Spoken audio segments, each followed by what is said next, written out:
Hey, how you doing? This is SEIJIHITO here to bring you another live stream. It's going to be not all over the place, but it'll make a little bit of sense here and there. I'm going to go through a variety of videos. Um, I originally had a first video to start directly off with, but I wanted to showcase this video here because of how dangerous the situation is, right? So you have this what appears to be, I'm just going to say a melanated woman here, and she decided to take some drugs. And you will see that she is around nothing but people who don't look like her. And during her high, she decided to, run off. And well, let me just play this real quick, right? Yo, you too high? I feel like I'm in a Are you No. Daddy ain't working. You feel like you in a movie? Trying to measure up to the rich kid with their jams for backpacks with their name on it. Tell them even mama bag. They been Right. Um, Very short clip. But the main thing that I'm trying to bring up here is the fact that this is completely dangerous. This woman is around two males. She decided to take drugs that she don't know what's in those drugs at all, or if she may have a bad or adverse reaction directly to it. And pretty much they're the only ones filming, which means that they will be the only ones to have proof or also be the last ones to actually see her alive. She is not directly in her right mind at all. And this is what it looks like when people have been trained and taught that if you are around other groups of people, that you are, 99.9% safer, if you are around other men, versus if you are around men who look like you, then, more than likely you got a 1% chance of survival. This is what people want to position and prop up and post, directly online. And in a lot of instances and stories that I've covered, women like this inevitably end up being the ones who lose their lives the quickest because of what it is that they've been indoctrinated into, the lies that have been supplied and given directly over to them. And then when these stories come directly up of these women missing, they leave out the details of who these women were specifically around, who they were, what areas, right? Their alignments and their beliefs. So again, if anything happens, and I hope nothing does, right? If anything happens, I hope that those out there will decide to, put her name on a t-shirt, put a hashtag out there, keep her name alive. And I'm talking about specifically the ones who tell women like her to go out there and be amongst other groups of men because they're way more safer. Because I don't see nothing funny about this situation at all of a woman being around two guys and taking drugs. Anything can happen. It's already, hard enough for women as it is going to clubs, and you might be dealing with the bartender and the guy who's observing you working as a tag team to basically, drug said woman. Like I said, try to bring awareness to stuff, try to, give people information, and folks don't want to sit up there and listen, but they want to turn around and, try to say that, black men, they're dangerous. They're going to the femicide rates, the black men, they're killing us all. This is like, we're going into extinction. Right. So, like I said, whose ever daughter this is, you did a stand-up job of training her. You did a stand-up job of not teaching her what it is to be a woman directly out here, and how it is that you should never put yourself in a position where you are the only woman there and also the only melanated woman there. Like I say, you can't tell nobody nothing. But anyways, now we're gonna go to the original first video.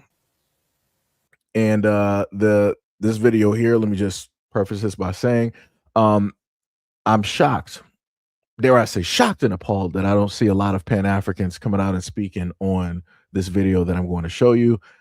This is for all intents and purposes, from what I can assume, right? Is a Black American woman. She stated that she's a United States citizen and that she went over to a African country, and she was, in a sense, I guess you could say, coerced or extorted out of about a good $1,000+ in order to get her children back, and never received her children back. And they are also trying to, I guess, deport her or whatnot or whatever. But I'm going to let you guys listen directly to it, and then we'll speak on it. My name is Elizabeth McMillan. I'm currently in Lusaka, Zambia with my 3 children. During this time of us being here, I overstayed on my visa. When I went to exit the country, I was not allowed to exit. We were held at the airport and then taken to immigration, where I was fined and asked to pay 24,000 kwacha. I was told multiple prices that I needed to pay. They finally settled on 24,000 after telling me that my children were not minors, that my children should be paid for as well. They finally decided I could pay 24,000 kwacha after telling them, yes, my children are minors by Zambian standards and American standards. There's nowhere where it says that my children's ages do not make them minors. Because of the way that their payment systems are set up here, I had to transfer money into my cell phone and then transfer it to them. They were not able to accept my phone tapping their point of sale here, so I had to send money through the phone and found out that there was only 20,000 that could be sent per day. During the sending of that 20,000, they wanted the entire 24,000, so because I wasn't able to pay that all at once, I was put into detention, spent the night in jail until I could pay the rest due to the phone system not allowing me to pay everything. Once I paid everything, I was told that my children would be returned to me since they were taken the day before while I was in detention. I was told that the next day after I got out, I would meet them at the immigration office. They would come, everything would be fine. I would be reunited with my children. That didn't happen. Immigration cleared me, however, I was not allowed to be reunited with my children. Though this is what I was told would happen. The next day, there was a holiday, so they said that they would not be able to reunite us then, but they would reunite us on that Friday. All of this started on the 10th of March. So on that Friday, when Friday came, I went to the immigration office expecting to see my children, expecting us to go and prepare to leave the country as requested. However, I was told no, I would not receive my children then either. I've been told multiple things by multiple people as far as what is going on with my children, none of which is adding up. Immigration says one thing, child welfare here in Zambia says another thing, but yet I still have not been told exactly why I cannot be reunited with my children. I've paid all the fines. I've been cleared to stay in the country until a certain date. I've also bought tickets to leave the country, and still my children have not been returned. So let me just pause it right there because I did want to look up some information and color me surprised when I saw this. So let me put it in front of you. It said yes, historical slavery existed in the region that is now Zambia, particularly within the Lozi Kingdom of Western Zambia, which saw the persistent use of slave labor until its formal abolition by colonial authorities in 1906. Additionally, Zambia was affected by slave raids and trafficking conducted by both Arab and Swahili traders and European interests in the 19th century, with modern slavery continuing to exist. Historical slavery. Slavery was integral to the economic and social structure of certain communities, like the what is that? Borrowed set wait. Borough Seland. I think Borough Seland. If I mispronounced it, my apologies. I'm not African. Lozi, with slavery persisting into the early 20th century. Slave trade. The area was impacted by the broader transatlantic slave trade, which saw millions of people in Africa suffering. Next, they said, according to a 2023 now, mind you, we're in 2026, 2023 Global Slavery Index by Walk Free, an estimated 94,000 people were in modern slavery in Zambia in 2021, representing 5.1 in every 1,000 people, which includes forced labor and forced marriage. So, out of people saying that they do research and that they're educated and knowledgeable, out of all of the places that you could have potentially took yourself as a single woman, presuming, and with your 2 kids, you took them to a place that has a history of slavery and slave trade, and even still persistent within this time frame. And now you can't get your kids back. I will be shocked and surprised if she could ever get her kids back, looking at this information right here. But let's continue. In this process, I asked the person from child welfare who I had contact with basic questions about my children, which I was told to do by the embassy. I was told to do by immigration. They all told me to stay in contact with her and ask questions through her so that I can find out about how my children are doing and things like that. While doing that, I asked basic questions. Are my children taking medications? Are my children being cared for properly? Are they going to school? What about their schooling? I mean, there's nothing that was asked of me when all of this process started. They don't know about my children's special needs. They don't know about anything pertaining to my children.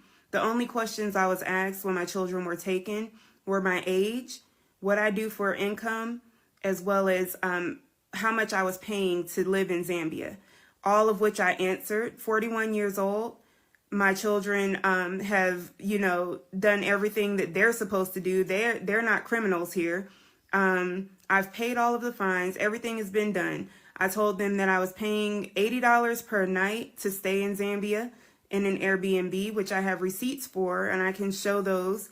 One person at immigration told me that they felt like I didn't have enough money to sustain my children. And obviously, if I'm paying $80 per night for my children to live, I obviously have the money to sustain my children.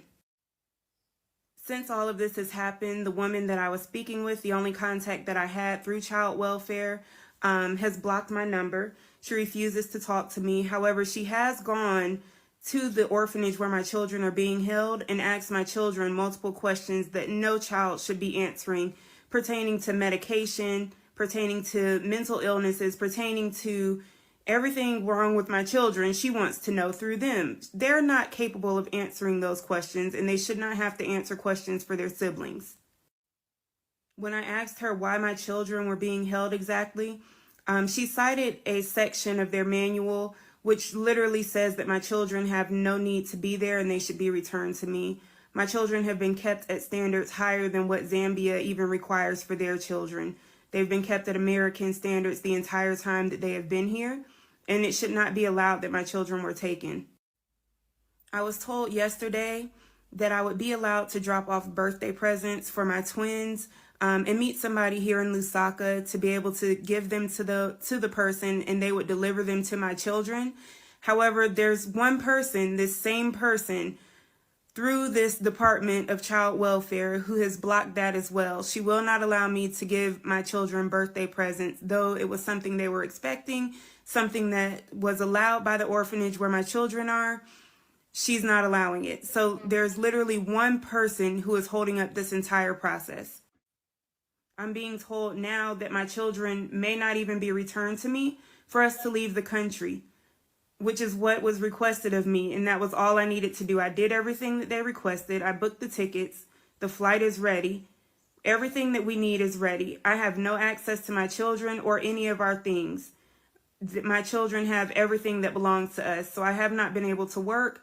I have not been able to make money so that my children have everything that they need, and she knows these things. Right now, I'm asking anybody that can help with getting my children back that you please help, whether that's reaching out to the president here in Zambia, whether that's reaching out to child welfare in Zambia, reaching out to the president in the United States, or anyone in the United States that may be able to help anywhere in the world. I'm asking for help with getting my children back. Today is my twins' birthday. They should be with me. They shouldn't be spending their birthday with strangers, all because of a personal vendetta that one person has against me. The only reason that I've been given that my children were taking is that it's being done in America, so it can be done here as well to me. So since Americans are doing it, it can be done to me because I'm American, is what I was told. So I'm just gonna, before I even get started, things like this shouldn't happen at all. Regardless of the feelings that people may have, depending on the content or the social point of view that is directly out here with men and women. Things like this should not happen. If somebody wants to travel, they should be able to go to and from, no problem. As long as you follow the rules, the laws, and regulations in those countries, you should pretty much have no problem. And, you should be all good. Now, villain arc. The problem that I have with this is quite a few things. Number one, you have the greatest liars directly out there, who are a lot of these Pan Africans who have been feeding into Black Americans that, oh, we need to all go over to Africa. Africa loves us. They want us back. This is that Africa is our home, and this, that, and the third, and all this other type of stuff. And I'm like, well, if Africa is really home, then why are Black Americans going through this? Right? The greatest thing that people always requote is that Black women are the most um, disrespected. They are not protected, right? And you would think that if a Black woman were to go to Africa, that she would be awesomely protected, that everything would go as planned and, pedestalized, highlighted, safety everywhere. But for all intents and purposes, this American citizen went directly over there, melanated, went directly over there with her two children, obviously single. And she had her kids taken away from her, hasn't been able to see her kids. And I'm trying to figure out, where are all of the Pan Africans at? All of these high social media content creators with hundreds of thousands and millions of viewers, where they speak directly to Black Americans and everybody else, and want to always put out this information. Oh, you guys are African, and da da da da, and all this other type of stuff, and embrace being African. And where are they at to help this woman out? Because they have more light than I do, right? They got hundreds of thousands, millions of people that basically watch and view their content every single day. Where are they at to specifically speak on this problem and this issue, of which should not have happened at all? Where are they at? Because this is like the umpteenth story that I've seen of a Black woman single going directly over to Africa and something happening. In the other stories that I've witnessed, I've been able to understand that Black women have lost their lives over there in Africa. And I'm like, so why aren't the Pan Africans and everybody else talking about this, right? Because people want to talk about, oh, the femicide rate of Black men in America, they do this, they do that, and da da da, right? So if Black women are losing their lives, Black American women are losing their lives over there in Africa, why isn't anybody talking about it? Why isn't anybody bringing it up? Why isn't it being highlighted? This woman here had both of her kids taken. Zambia has a history of slavery, even still within this time frame, still a history of slavery. And now they got orphanages directly over there, and she can't even simply just deliver gifts to her kids. She can't even speak to them. She can't talk to them. She can't even visibly see them or physically touch them. How do you know that those kids even still exist? How do you know that they're even still within the same country? They could be gone. They 100% could be gone. She might be just working with a wish, with hope, with some type of faith that there are good actors somewhere out there that are keeping her kids, within that area, within that country, and nothing nefarious is happening to them. That's some crazy work. The other thing I want to speak on as well, too, is that I've normally heard of these Black female, traveling agencies, companies, or whatnot, or whatever. And I'm like, so where are the groups of Black women that are normally, in these areas that Black women will go and travel directly to? Where are those women, those Black American women over there in Africa? Where are they at to help this woman here? Where are they at so that she can get in contact with them? Because they've been there longer and maybe understand some stuff, right? Maybe they might know some political officials or whatnot or whatever that can get things expedited. Where are they specifically at? My other question is, where you have a lot of Black women out here that talk about being single and proud of being single and having money and intelligence and college education and being through a variety of places, where are they at also to help out this woman? Where are the African women that are supposed to be allies with Black American women to speak on this issue, to highlight this issue, to get this expedited, to get these things moving? Where are these people at? Because I'm seeing nothing. I see zero, zip, nada. And that's my biggest problem. Because for the longest time, you've had Black men out here try to tell women, it's like, hey, you might not want to, be moving to and from like that, when you got kids. Like if you want to do it yourself, it's still a danger, but you can go out there and take that risk because it's just you taking that risk. But when you are a woman with kids and you decide that you want to move from one country to another, you don't know nothing about that country. You don't even know the language. You probably don't even know the history. You don't even know the current climate politically dealing with the government. You don't know if they had any civil unrest. You don't know what's going on. This is what you end up with. This is how stuff like that happens when folks don't want to sit up there and listen because they think something is bad over here in America. It's pretty much better somewhere else. Anywhere else is better versus being in the United States. And here we have it. Because at least even if and when this does happen in the United States, you still got a shot and a chance. Everybody here roughly speaks like the exact same language. There's a variety of different avenues and areas that you can go to and to get in contact with a variety of people to get processes moving. And even if you can't do all of that, you can still use social media. Everything that I listed, you can't do that over there in Zambia. You can't do that over there in Africa. You can make this woman, she can make a social media profile and talk all about Zambia. Do you think that the Zambian government is going to care? No. Do you think that the Zambian welfare office is going to care? No. Do you think that the Zambian people themselves are going to care? No.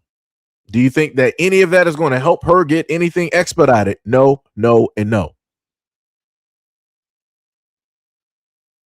This is what it looks like when folks don't want to listen.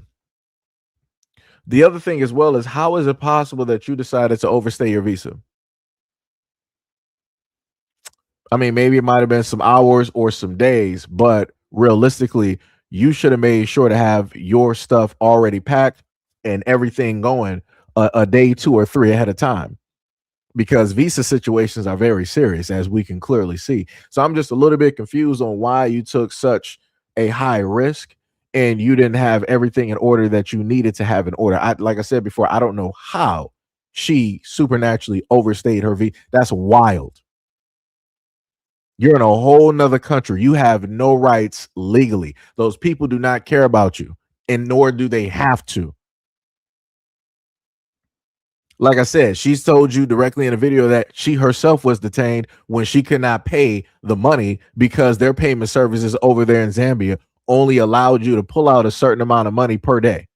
And then she got detained because of how it is that they worked legally. And this is what I'll be talking about. Like you sitting up there like moving to and from places and you have no type of protection at all. You can't even protect yourself, both physically and legally. Can't do nothing. And this is what happened. Your kids got snatched. And now they probably about to be sold to like the highest bidder somewhere over there in Europe or some other African countries. They're probably about to be in some cargo ship or some cargo container because you opted that this is what you wanted to do.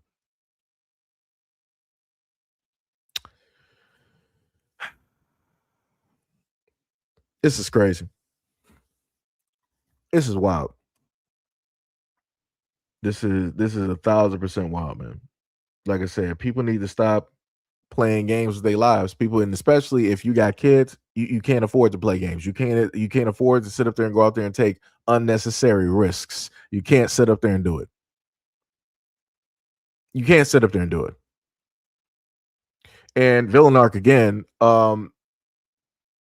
this is also what takes place when people always sit up there and say that they want protection, but they're not willing to pay attention and listen up until it's too late. You cannot protect or lead any group of people if they refuse to listen. And this is why I kept saying 99 different times, people are meant to find out when they're meant to find out. And this is what I mean.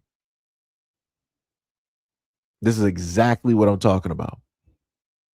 But I promise you, somewhere out there in the echoes of social media space, somebody's already contemplating and putting together a video on how it is that a black man is at fault for this, or black men in the community for not building this and not building that and not putting up safety and whatnot or whatever. And how black men are the leaders of the household, and you're supposed to do this, and you can't lead those who don't want to be led. Right? But anyways, let's go to the next video here. Wait, let me see. Let me see. Let me see.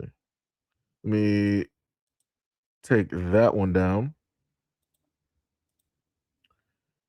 and get the other video here. Talk about this one for a second. Yeah.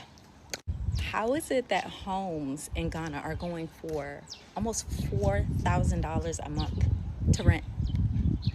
I have a house back home in the States that is in Virginia that I do not even pay that much for. Like, that's actually crazy. I swear I love Ghana to death. I scream it in all of my videos, and I am moving here. But when I tell you, you would be surprised. This has been more common in our search. The homes are expensive here. They're getting expensive in a lot of areas. And it's not to say that you can't find some homes that are more reasonable, because they still do have those. However, it's getting real crazy out. It's getting real crazy out. So the fact that this is something that someone is saying to me, it's actually kind of wild. Yeah, I just say I would never pay that for anything in Ghana. I'm so sorry. I'm so sorry. Let's talk about it, y'all. What do y'all think? Is that been y'all's experience? Like, anybody who's traveled over here, what is going on? There are even Airbnbs that are going for as much as like $300 a night. Even back home in the States, you would not even find that. Even like some areas like New York, DC, it's actually kind of crazy, but it's just a testament to how well the market is doing here in Ghana. Like, the prices are getting up there. It's highly sought after. I don't know what's happening with it, but it's popping. Let's talk about it, y'all. So, Villain Arc again. I'm just going to state that the reason that they're doing this, and I'm going to go with the stats that people put out there. Black American women are the ones that have the most money, and they're traveling more than any other demographic directly out here. So people like to say. So with that, you have a lot of Black American women that opt to go to places in Africa, let's say such as Ghana. And if that is the case, if that is true, and again, you have educated, well-to-do, intelligent Black women that are going directly over there with their monies, that means that the prices are going to increase, because they'll be like, oh, you're Black American, you got money, you can afford it, we're going to jack up these prices. It'd be like that. It'd be like that. And she was like, hey, I got a house in Virginia that's less than this $4,000 a month. Like, why are these prices so high? It's because you're there. It doesn't take, it doesn't take a rocket scientist. It doesn't take, MacGyver. It doesn't take, anybody to figure out why these prices are going up. They know that you're Black American. They're going to automatically assume that you have the money, especially if you're able to travel, and they're going to jack up those prices. You got the money, you can pay for it.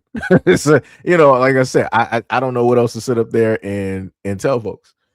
I don't know what else to tell folks. This is what happens.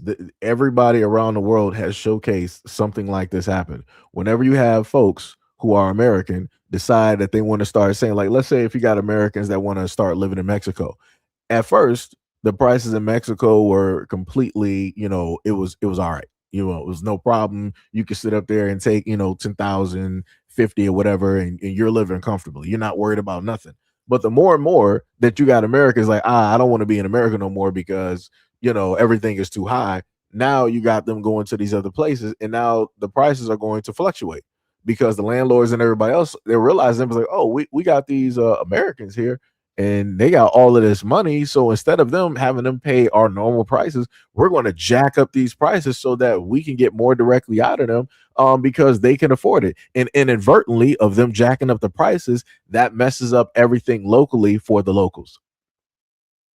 So the houses in Ghana are 4K. What does that then mean for the locals there? How does that deal for the average Ghanaian that wants to be able to afford and have a home and all this other type of, like I said, it's going to jack up everything. And it's not even just going to be the houses, it's going to be the restaurants, it's going to be local vendors, it's going to be the resorts, whatever it is that they got and everything. Like I said, it's going to move from one place to another place to another place. And people who are locally there are going to get priced out of a lot of stuff. But like I said before, that it'd be like that. It be like that. 100%. It be like that. At the end of the day, if people don't want to deal with these situations, then stop trying to move to and from, because you're complaining about an issue that that you yourself can't even fix. You wouldn't even be allowed to fix. So it's like at this point, I have to just look at her or anybody else complaining about this as just content, because they're not going to do anything about it. They're not going to make no moves. They're not going to try to get into the government, which would never happen. Nor are they going to try to, get in with the government officials to, try to have some things go in a different light. It's just going to be nothing but complaints and countless videos directly on this topic. And again, to no avail. Nothing's ever going to change. But yet you heard within all of her complaint of the price going up and smiling, she said that she's still going to move there. So I'm like, it makes no sense. You're still going to move there, but you want to make a video talking about the price as if you can't afford it. It's crazy. 100% crazy. Let's go to the next one. People. I'm editing that out. No, leave that there, because that's not allowed. No, seriously, white people are good for us because we have so many things because of white people. Let me where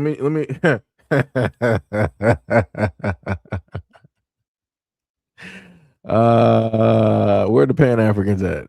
Where the like, when I look at a lot of videos and I listen to Africans speak, I always think to myself, what would a Pan-African say? Because you're not going to speak against it, because you can't. Like, these are your people. You're supposed to be, this is the motherland, right? These are the originators of everything, right? So I'm like, what could a Pan-Africanist really state against what she said? Let me just repeat. Let me just. I love white people. I'm editing that out. No, leave that there, because that's not allowed. No, seriously, white people are good for us because we have so many things because of white people. Woo!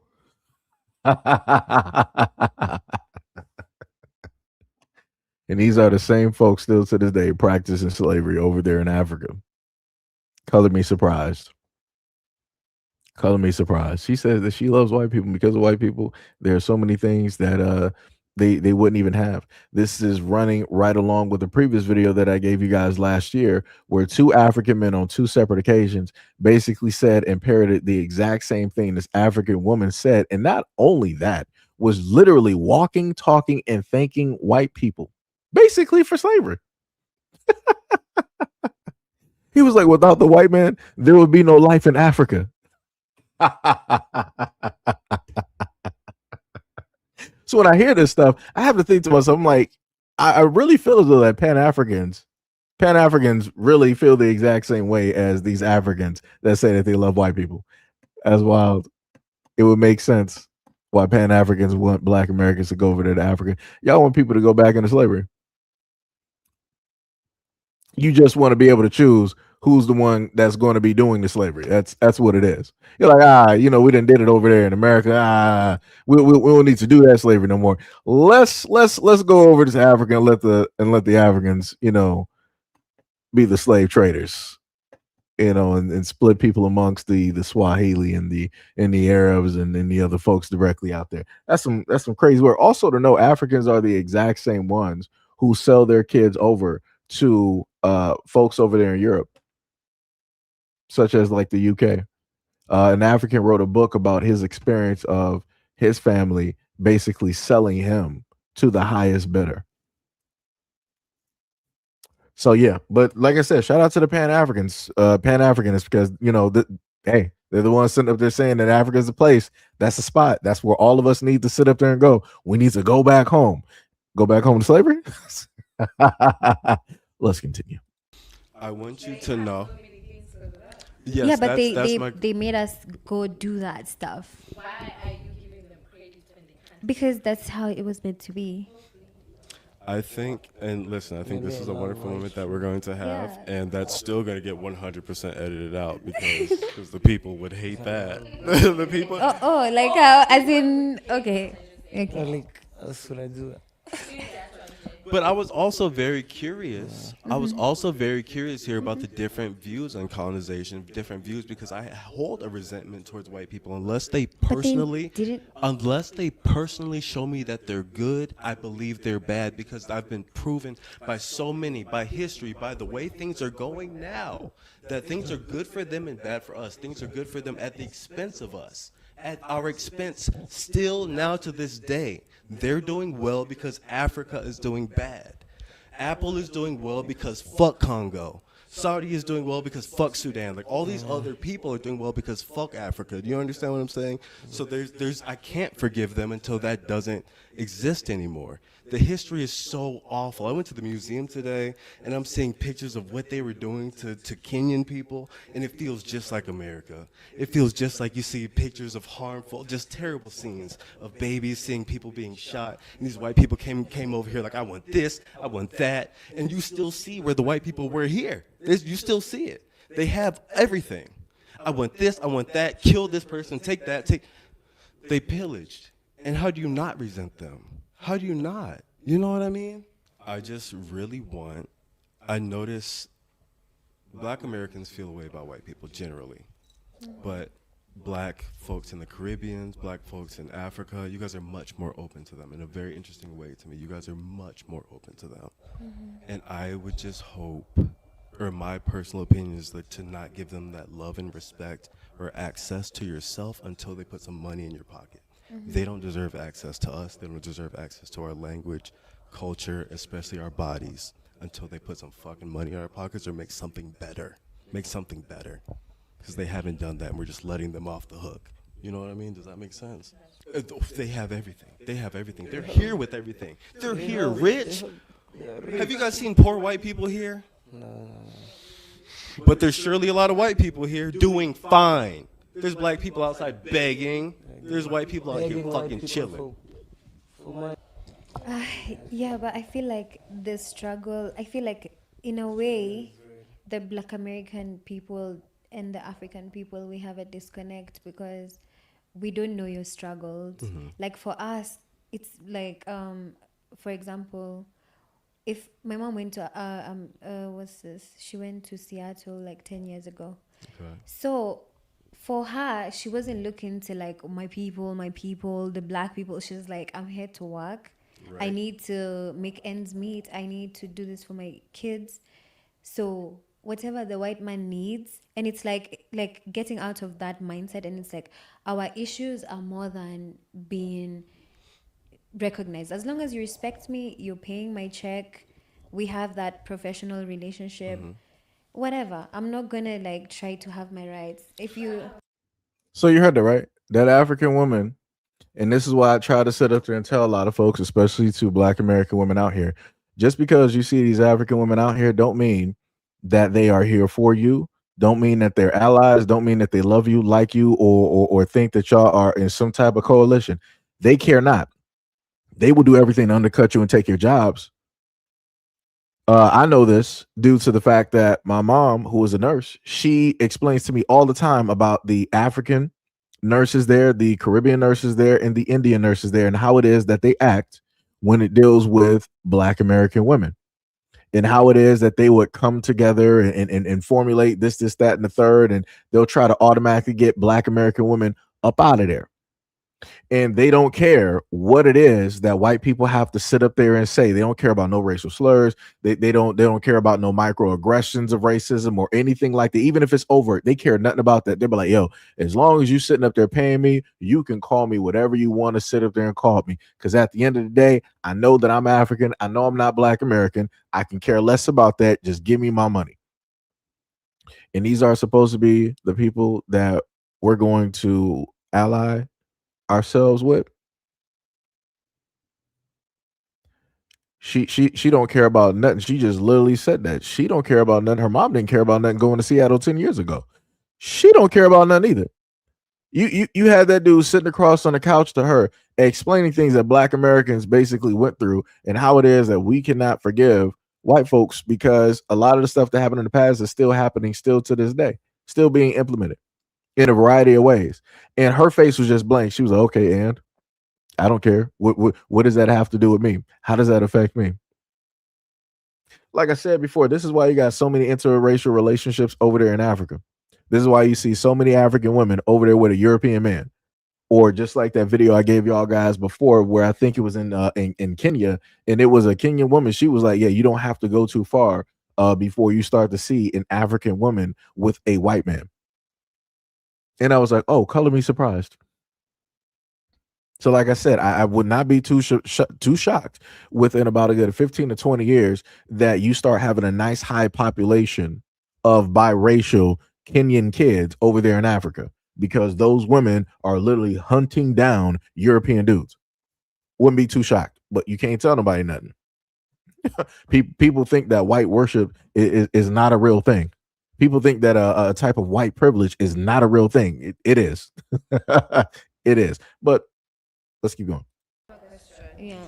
As a black girl, okay, so it's okay to say that as a black woman or someone from Africa, if I go to the States, it's okay for me to bend over backwards to please you as a white person just as long as I get paid. It's not about the white person. It's about knowing your goals and knowing your network and how to deal with different people. So it's more about seeing someone's race. But if someone is being racist towards you, you figure out how to deal with that in the wisest way possible, and you move forward to people who actually can help you win at life. That's wild. That is 100% wild. And you know the crazy part about this is, looking directly at her, if I were to just technically freeze this, I mean, I can tell that she's obviously from somewhere else, right? But when you look directly at the hair, the aesthetics, and the clothes, it reads Black American woman. Just saying. I got to bring that back up because a lot of folks like to say that Black Americans don't have a type of style or a culture. We don't, make waves or anything like that. And when I look at how she is dressed, I don't see nothing African here. I see things that I've normally seen Black American women in the United States normally wear, including how her hair is styled. Just saying, had to point that out. Just saying, just had to point that out.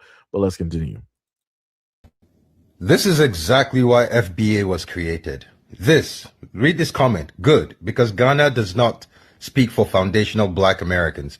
We don't need Ghana speaking for our reparations. We already have grassroots people out here going to work on our reparations claim. Ghana does not speak for foundational Black Americans regarding our birthright. Ghana used to be called Slave Coast, meaning a vast majority of the slaves that were taken away from Africa were taken from Ghana.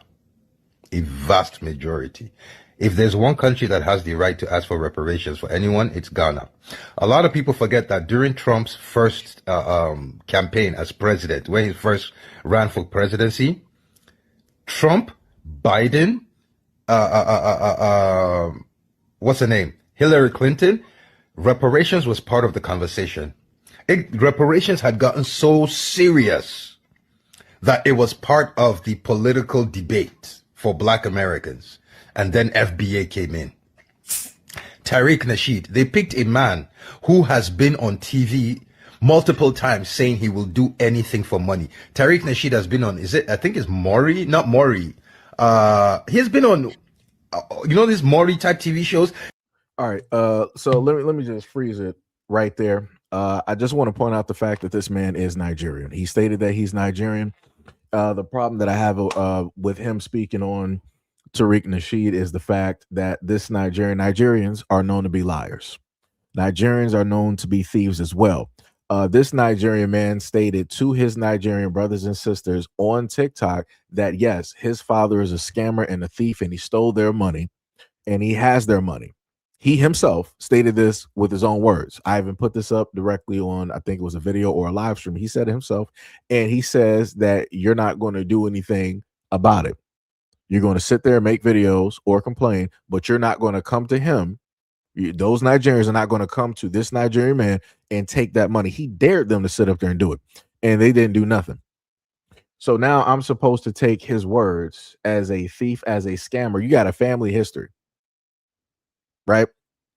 You got a whole family history of thievery and scamming to the point where your dad thieved and scammed over in Nigeria, ran and flee and came to the United States.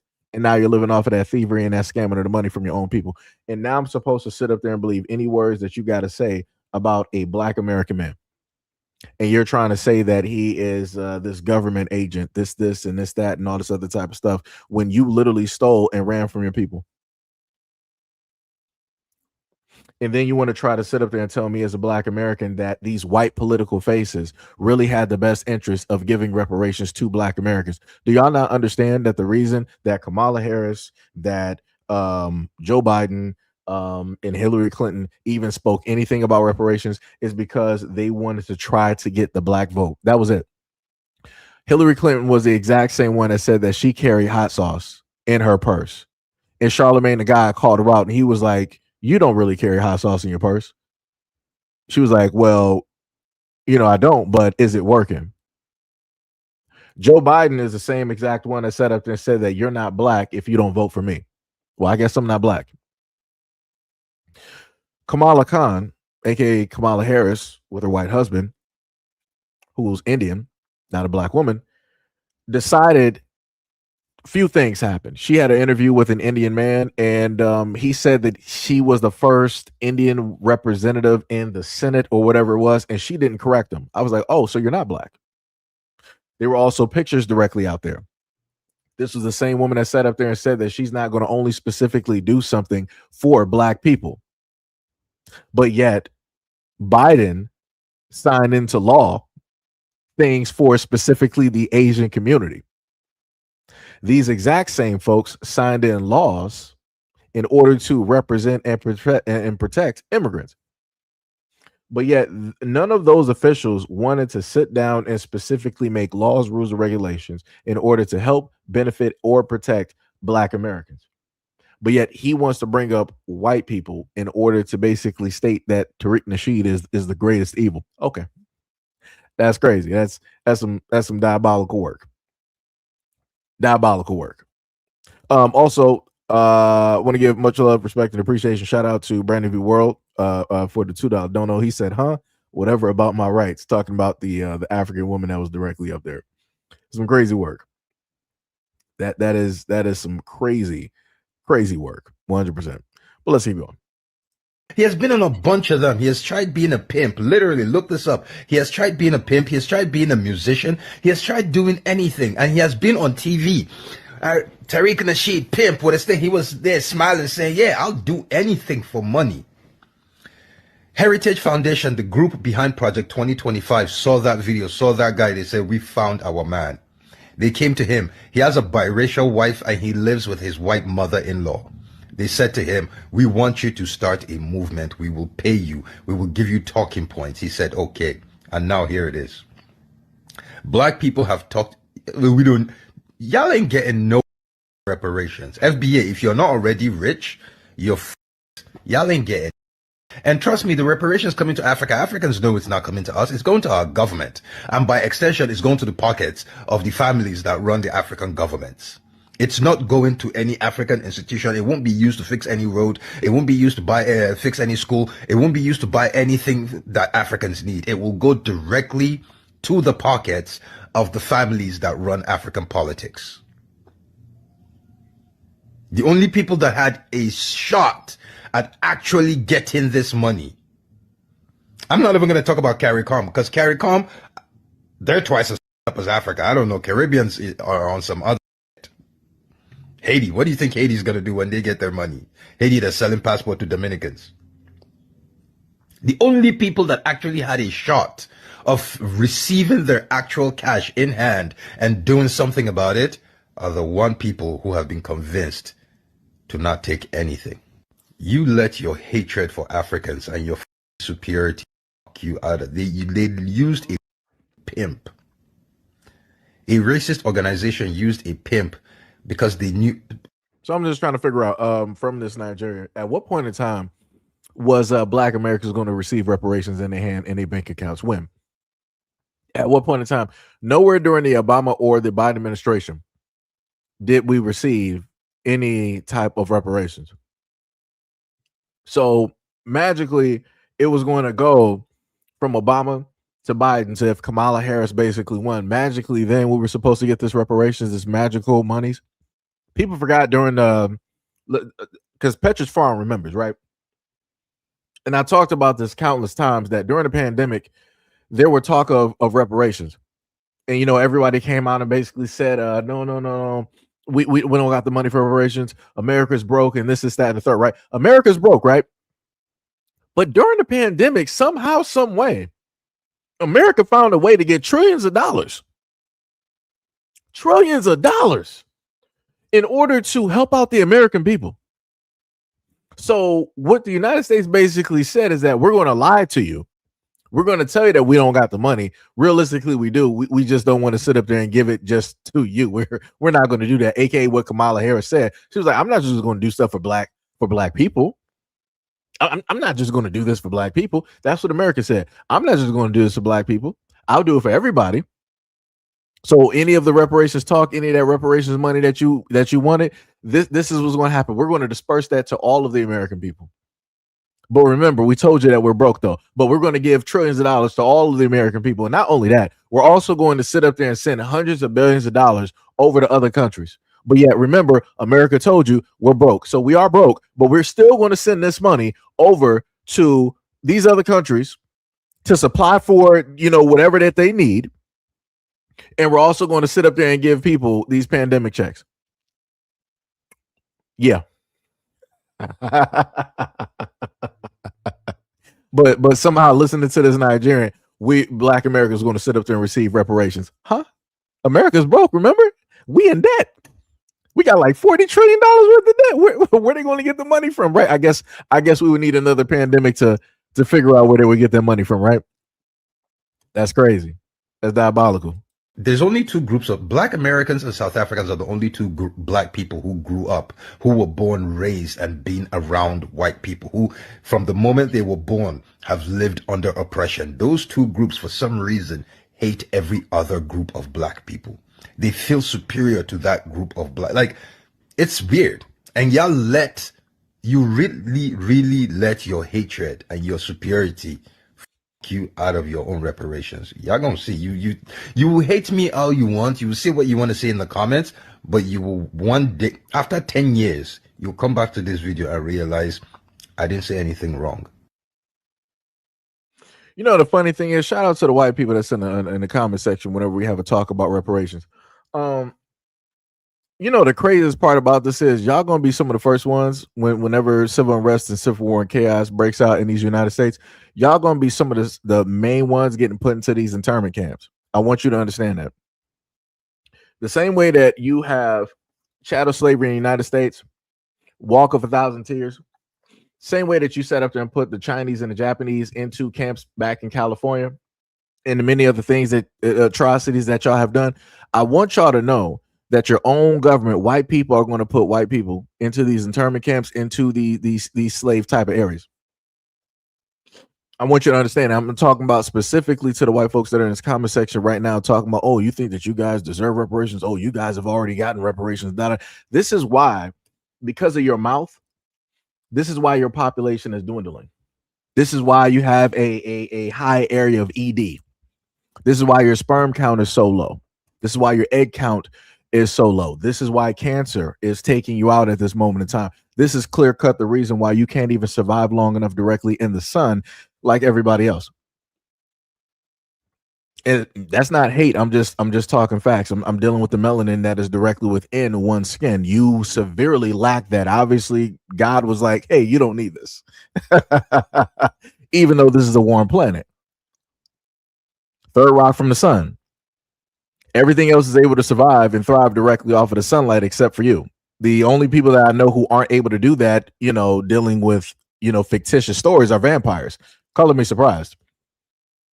But I guess over the years of folks being vampires, you had some scientific research and you came up with SPF 15, which is basically white, what it appears to be white, right? But it goes on clear, but underneath UV light, it's black. So the exact same folks that you got all of this mouth to talk about online are the exact same folks that you had to basically copy in order to survive just a little bit longer. how the mighty have fallen. And you guys are the same ones that basically say that you are gods. If you are such gods, why has the universe forsaken you? Why has your creator decided to not give you something that everybody else basically has? Trees basically have it, right? You got bacteria in the ocean that got some form of it, able to sit up there and survive. Different types of animals. Everybody is able to live and thrive directly off of the sun, except for you. But you're the superior beings. You're the elites. You're the champions. You're the masters of the universe. That's crazy.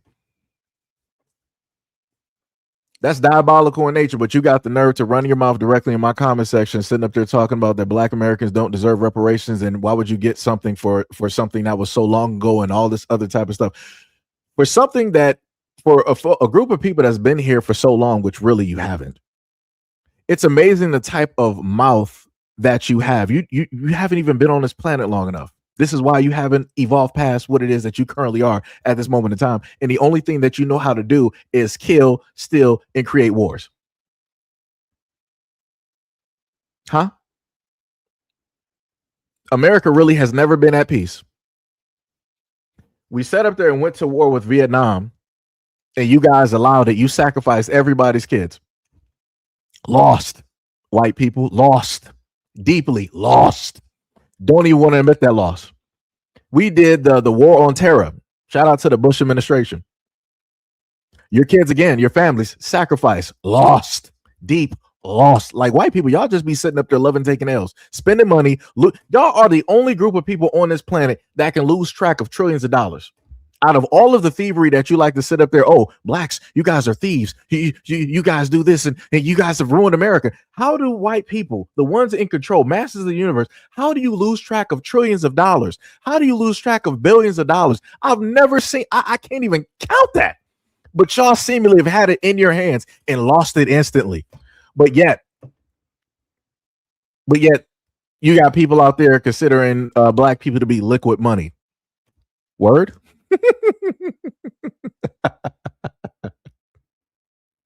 Everything you touch goes directly into ruin. Even the things that you quote unquote create or founded goes into ruin. It's crazy. It's crazy. That is the best job that you've ever held, which is either working in a morgue or being a warmonger. That's it. Those are your best jobs and creations that you have on the face of this planet. If there was a patent that could be placed directly out there, white people, that's y'all. Y'all got that. 1,000-fold. 1,000-fold. Diabolical work. It's crazy out here.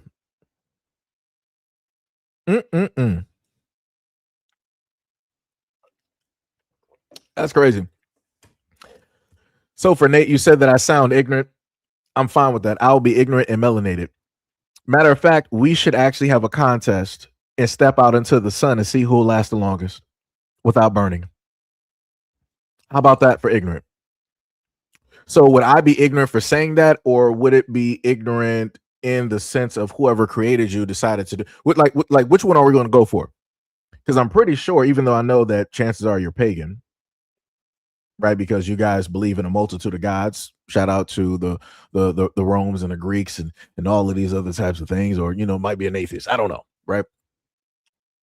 But how will we sit up there and try to figure that out? Would I be ignorant, or would you say the person that created you is ignorant for not giving you the protection that you needed to survive on a warm planet?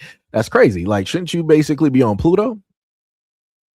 Just saying, like something that's a little bit colder. Pluto, Io, Europa, somewhere out there yonder. I'm just saying, just trying to sit up there and figure some stuff out. Like I said, it's crazy. It's diabolical. People always want to talk about black people. And the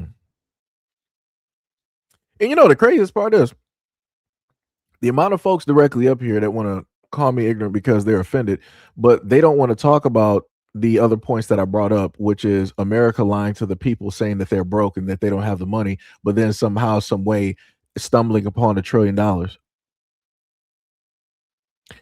Nor will these people have a unique problem with the United States government giving over money to other countries, hundreds of billions of dollars, knowing the fact that our infrastructure is failing, knowing the fact that our roads are crap, EMS services, crap, hospitals, crap, police and firefighters, crap.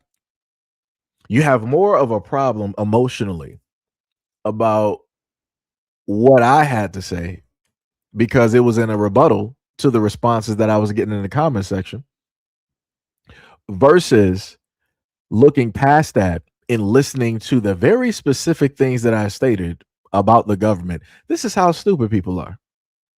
But I'm the one that's ignorant. Okay. Like I say, keep voting for the elites. Keep doing that and keep thinking that rich people are going to really provide you with change. Right?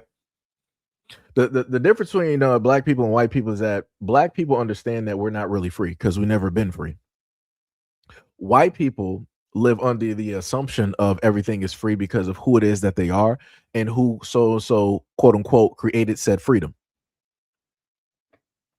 Because you've never really had to face a moment in time that you've been placed, historically speaking, into a type of slavery repeatedly and all these other types of things, you don't actually know what's going on.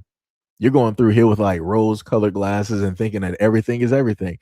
And like I said before, your own movies are depicting what is going to happen, the civil unrest, the chaos, and everything else of how your own white people in your communities are going to be split so much so that guns are going to be drawn directly on you and your families. And you're going to have to basically prove to people, how American are you?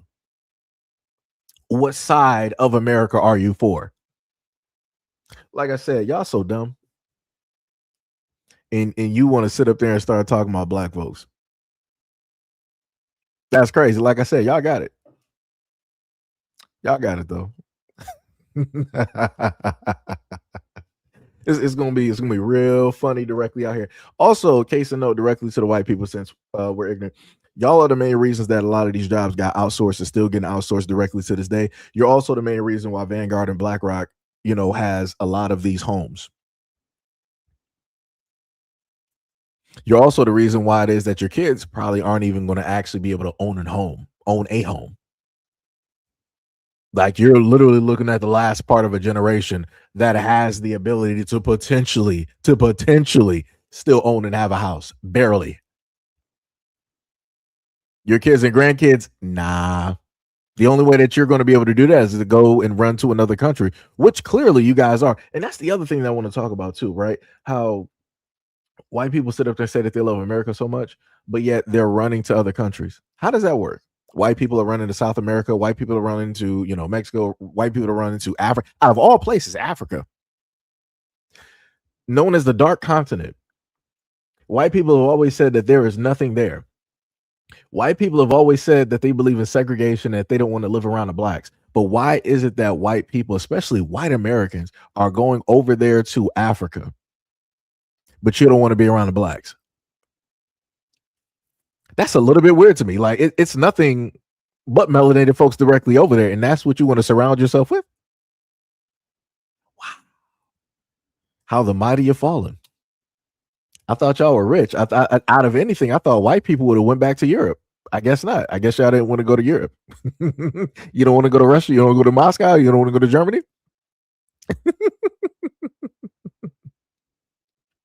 That's crazy. You don't want to go to the Netherlands? You don't want to go to, New Zealand, Australia, stuff like you want to go to like none of those places where it's actually just you? That's wild. That's wild. But let's keep going.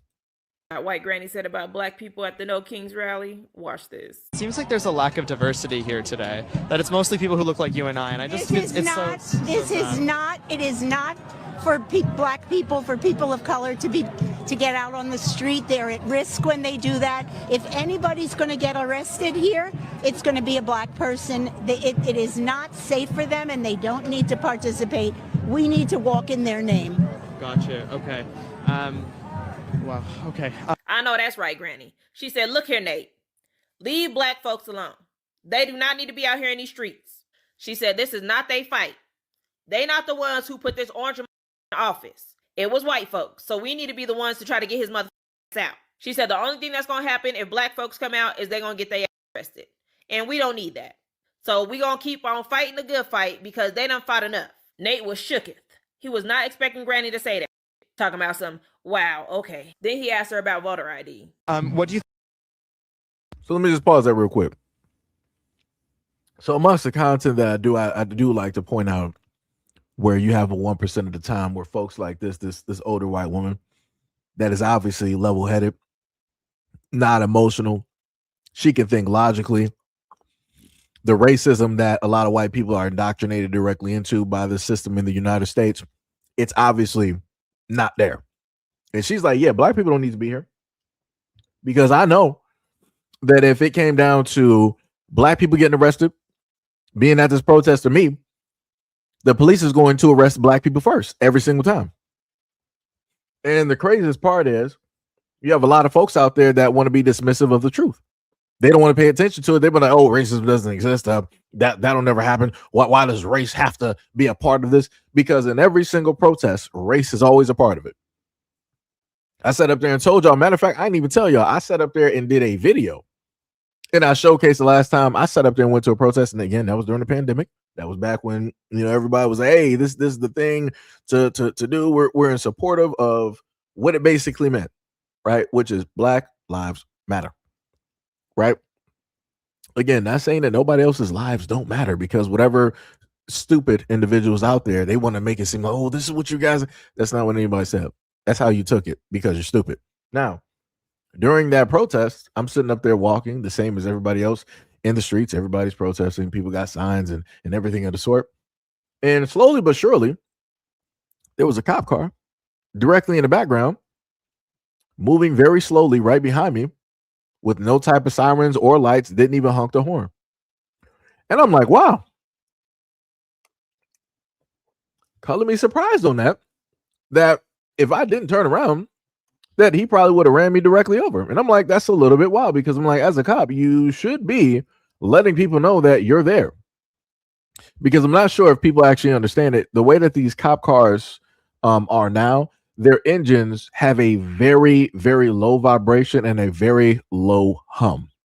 So you're not going to be able to hear them like you would other cars. Right? And I'm like, now I understand why it is that people decide that they want to, they have a certain reaction, right? For lack of a better word, because I got to be very careful with my words, because people try to take it, the wrong way. But I understand why people have a reaction when it deals with the police and police cars. I understand. And that's because they deliberately do stuff in order to try to cause interactions and problems. Crazy work. But anyways, let's continue. think about voter ID? Do you think it's racist?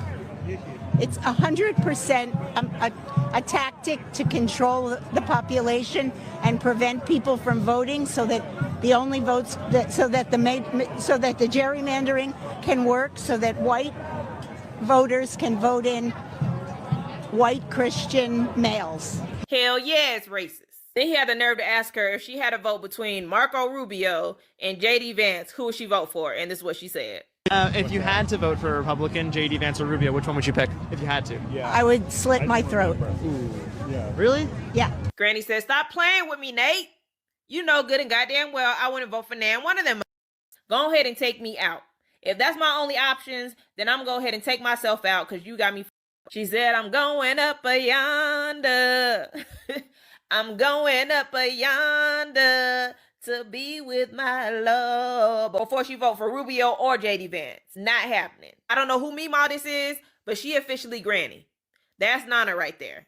She not Meemaw no more. That's black people's Nana right there. You got allies and you got accomplices. And Granny is an accomplice. She gonna get out there in the field with black folks and put in that work. She not just gonna sit there and talk. She gonna put action to her mother words. Granny said, you got the right mother one today, Nate. Did y'all see what that white granny said about black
You know, the craziest part about this whole thing here, because this person wanted to say, we Hispanics will never vote for a black candidate. You're not on our side. That's some crazy work. That is diabolical in nature. I feel as though that we're on the exact same stance. I would not vote for your candidates either, because historically speaking, you're white. Your last name is what? Cruz? You're white. You're not going to be able to tell me nothing different. Multiple times, no, it didn't freeze. Technically I had myself muted. I thought I was talking. I was incorrect. It be like that sometimes because you get focused, right? But a multitude of times, your folks have pulled up to the scene and they have proceeded to tell Black Americans that they are not about that life, a variety of ways, right? So let me just give you, for any of the other cruises that's directly in this comment section that wanted to start popping off and saying whatnot or whatever. Let's go to this exhibit right here, right? We got your forefathers right here. We know that they're Hispanic, but they basically said that they're white, which also makes you white. Within each one of these, one said that let me see if I can zoom this in for myself, right? One said that Latin Americans of Mexican descent belong to the Caucasian race and therefore are white. So again, why, Mr. Cruz? Why would I, as a Black American, vote for any of your candidates if I know that you side with white folks? Even in prisons, when prison fights break out, you guys go with the Aryan side of things, which is Caucasian, which is white. You would never align yourself or side with Black Americans. So if you're not going to do that in prison, and in prison, it's always war, right? You got to pick sides. You got to choose a side. You can't sit up there and straddle the fence. And you chose to be with white people. Why would I think on the outside? Why would I think just naturally amongst everyday people that you're going to be directly with Black folks? Matter of fact, weren't y'all the same ones where I covered a story where it dealt with Google and Black Americans? Everybody was having an issue with racial discrimination in Google. But you guys separately wanted to have your own lawsuit and made sure to tell the judge that you don't want the Blacks to be a part of your lawsuit. And you ended up getting like $28 million. So then Black people had to go out there and do their own separate lawsuit. And they got about 50 something plus $million. Crazy work, though. Had to sit up there and do our own lawsuits. Had to do our own lawsuits because people didn't want to work with us. People didn't want to sit up there and see, eye to eye directly with us. And then I think you wrote, you were sitting up here saying that I, as a Black American, I'm playing as a victim. Cool, no problem. I want you to hold my beer real quick. Now who played the division card directly on these elections here? Doesn't that clearly say Latinos for President Trump? Isn't that what that is? Didn't Trump, I gave you guys a video of Trump where he said that Border Patrol and ICE agents, the greater majority were Hispanic. But then I see people out here crying about ICE when really you should be looking at your own people that are traitors, who are turncoats.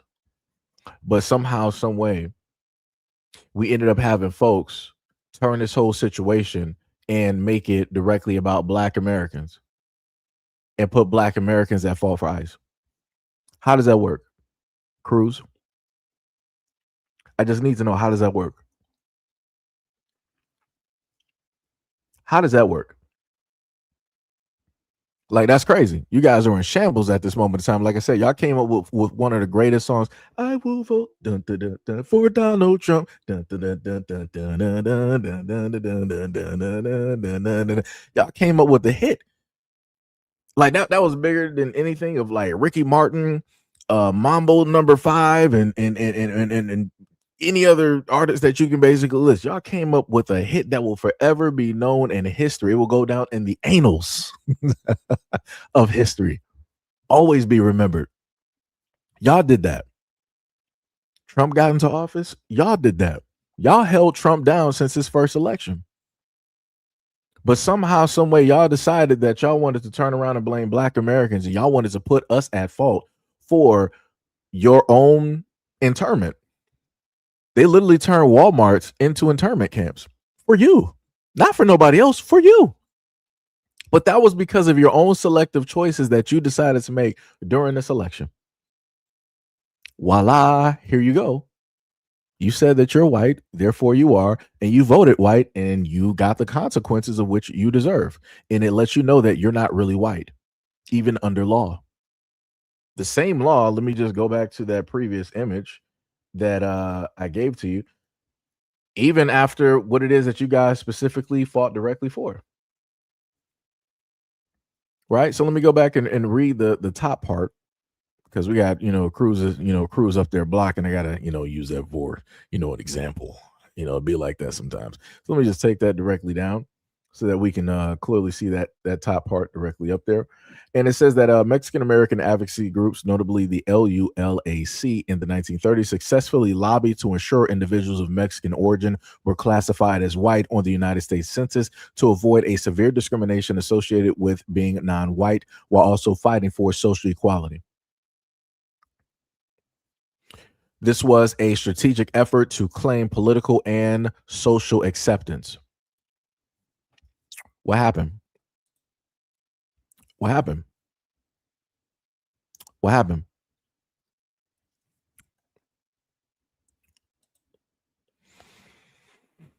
You said, why are you sure, bro?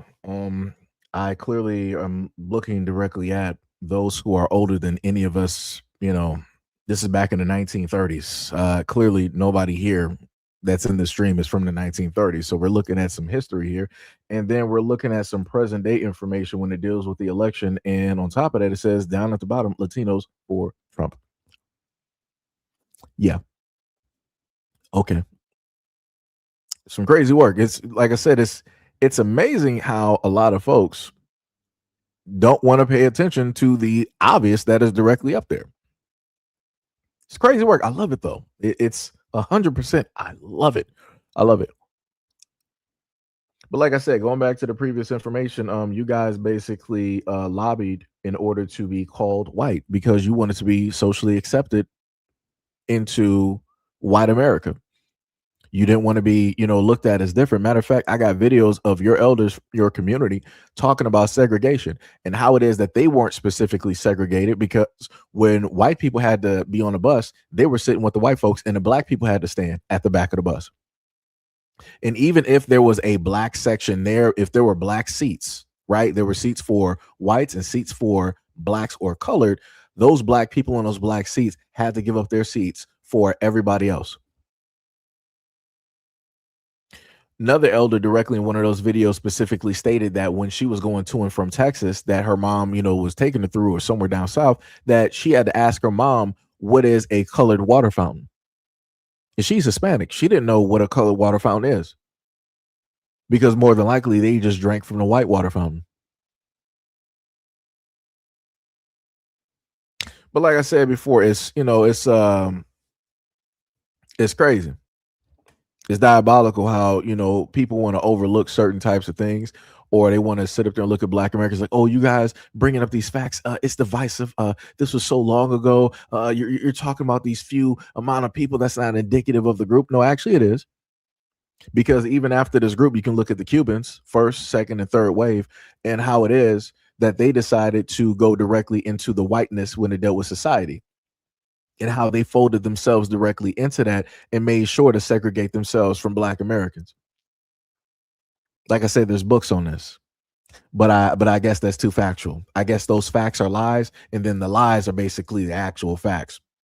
That's the world that we basically live in at this moment in time, where people would rather believe in lies versus the truth. It'd be like that though. So this is why people have to deal with the things dealt with the United States government. And because of that truth, they would rather believe in the lies that black Americans are at fault for the reason that they are suffering. Crazy work. But then want to turn around and sit up there and say that they want reparations. But then at the same time, they don't want to be on the side of black Americans when they're trying to advocate for it and try to go out there and get reparations from the United States government. That's crazy. It's crazy how that works. But I'm the crazy one. I'm the ignorant one. Wild. 100%. Better try Jesus. But anyways, Wait, did we finish this one? Let me see. Hold on. Exactly how they act. Okay.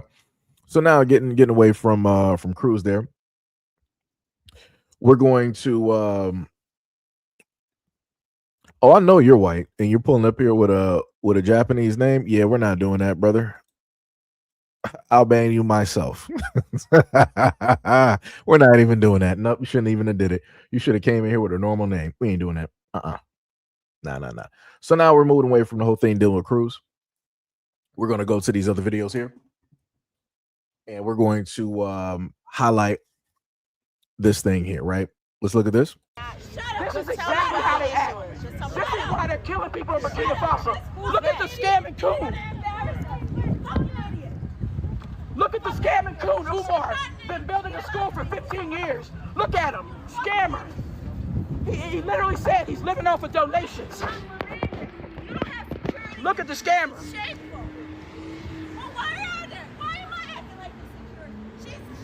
Savage animals, that's what they are. That's why they women in charge of these.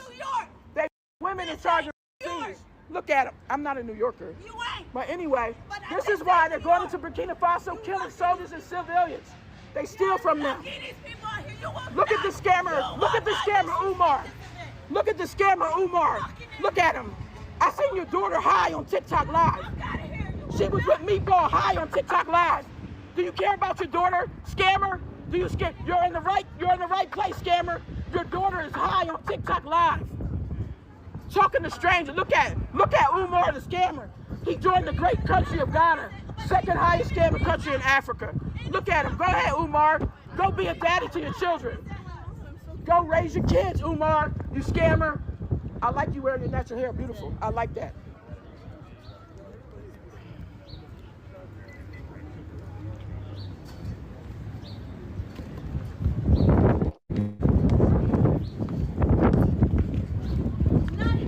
Oh, shut up.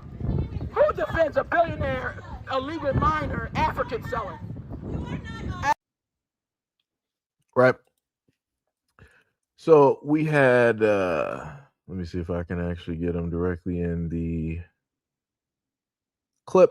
So yeah, brother Umar here. I'm not sure what was going on, but this woman wanted to be directly out there. The only one basically yelling and hollering directly at him. You're a scammer, school, this is that and the third and all this other type of stuff, right? All right, cool, fine, right? This has been my problem with the longest time, and this is what I've stated 99 different times.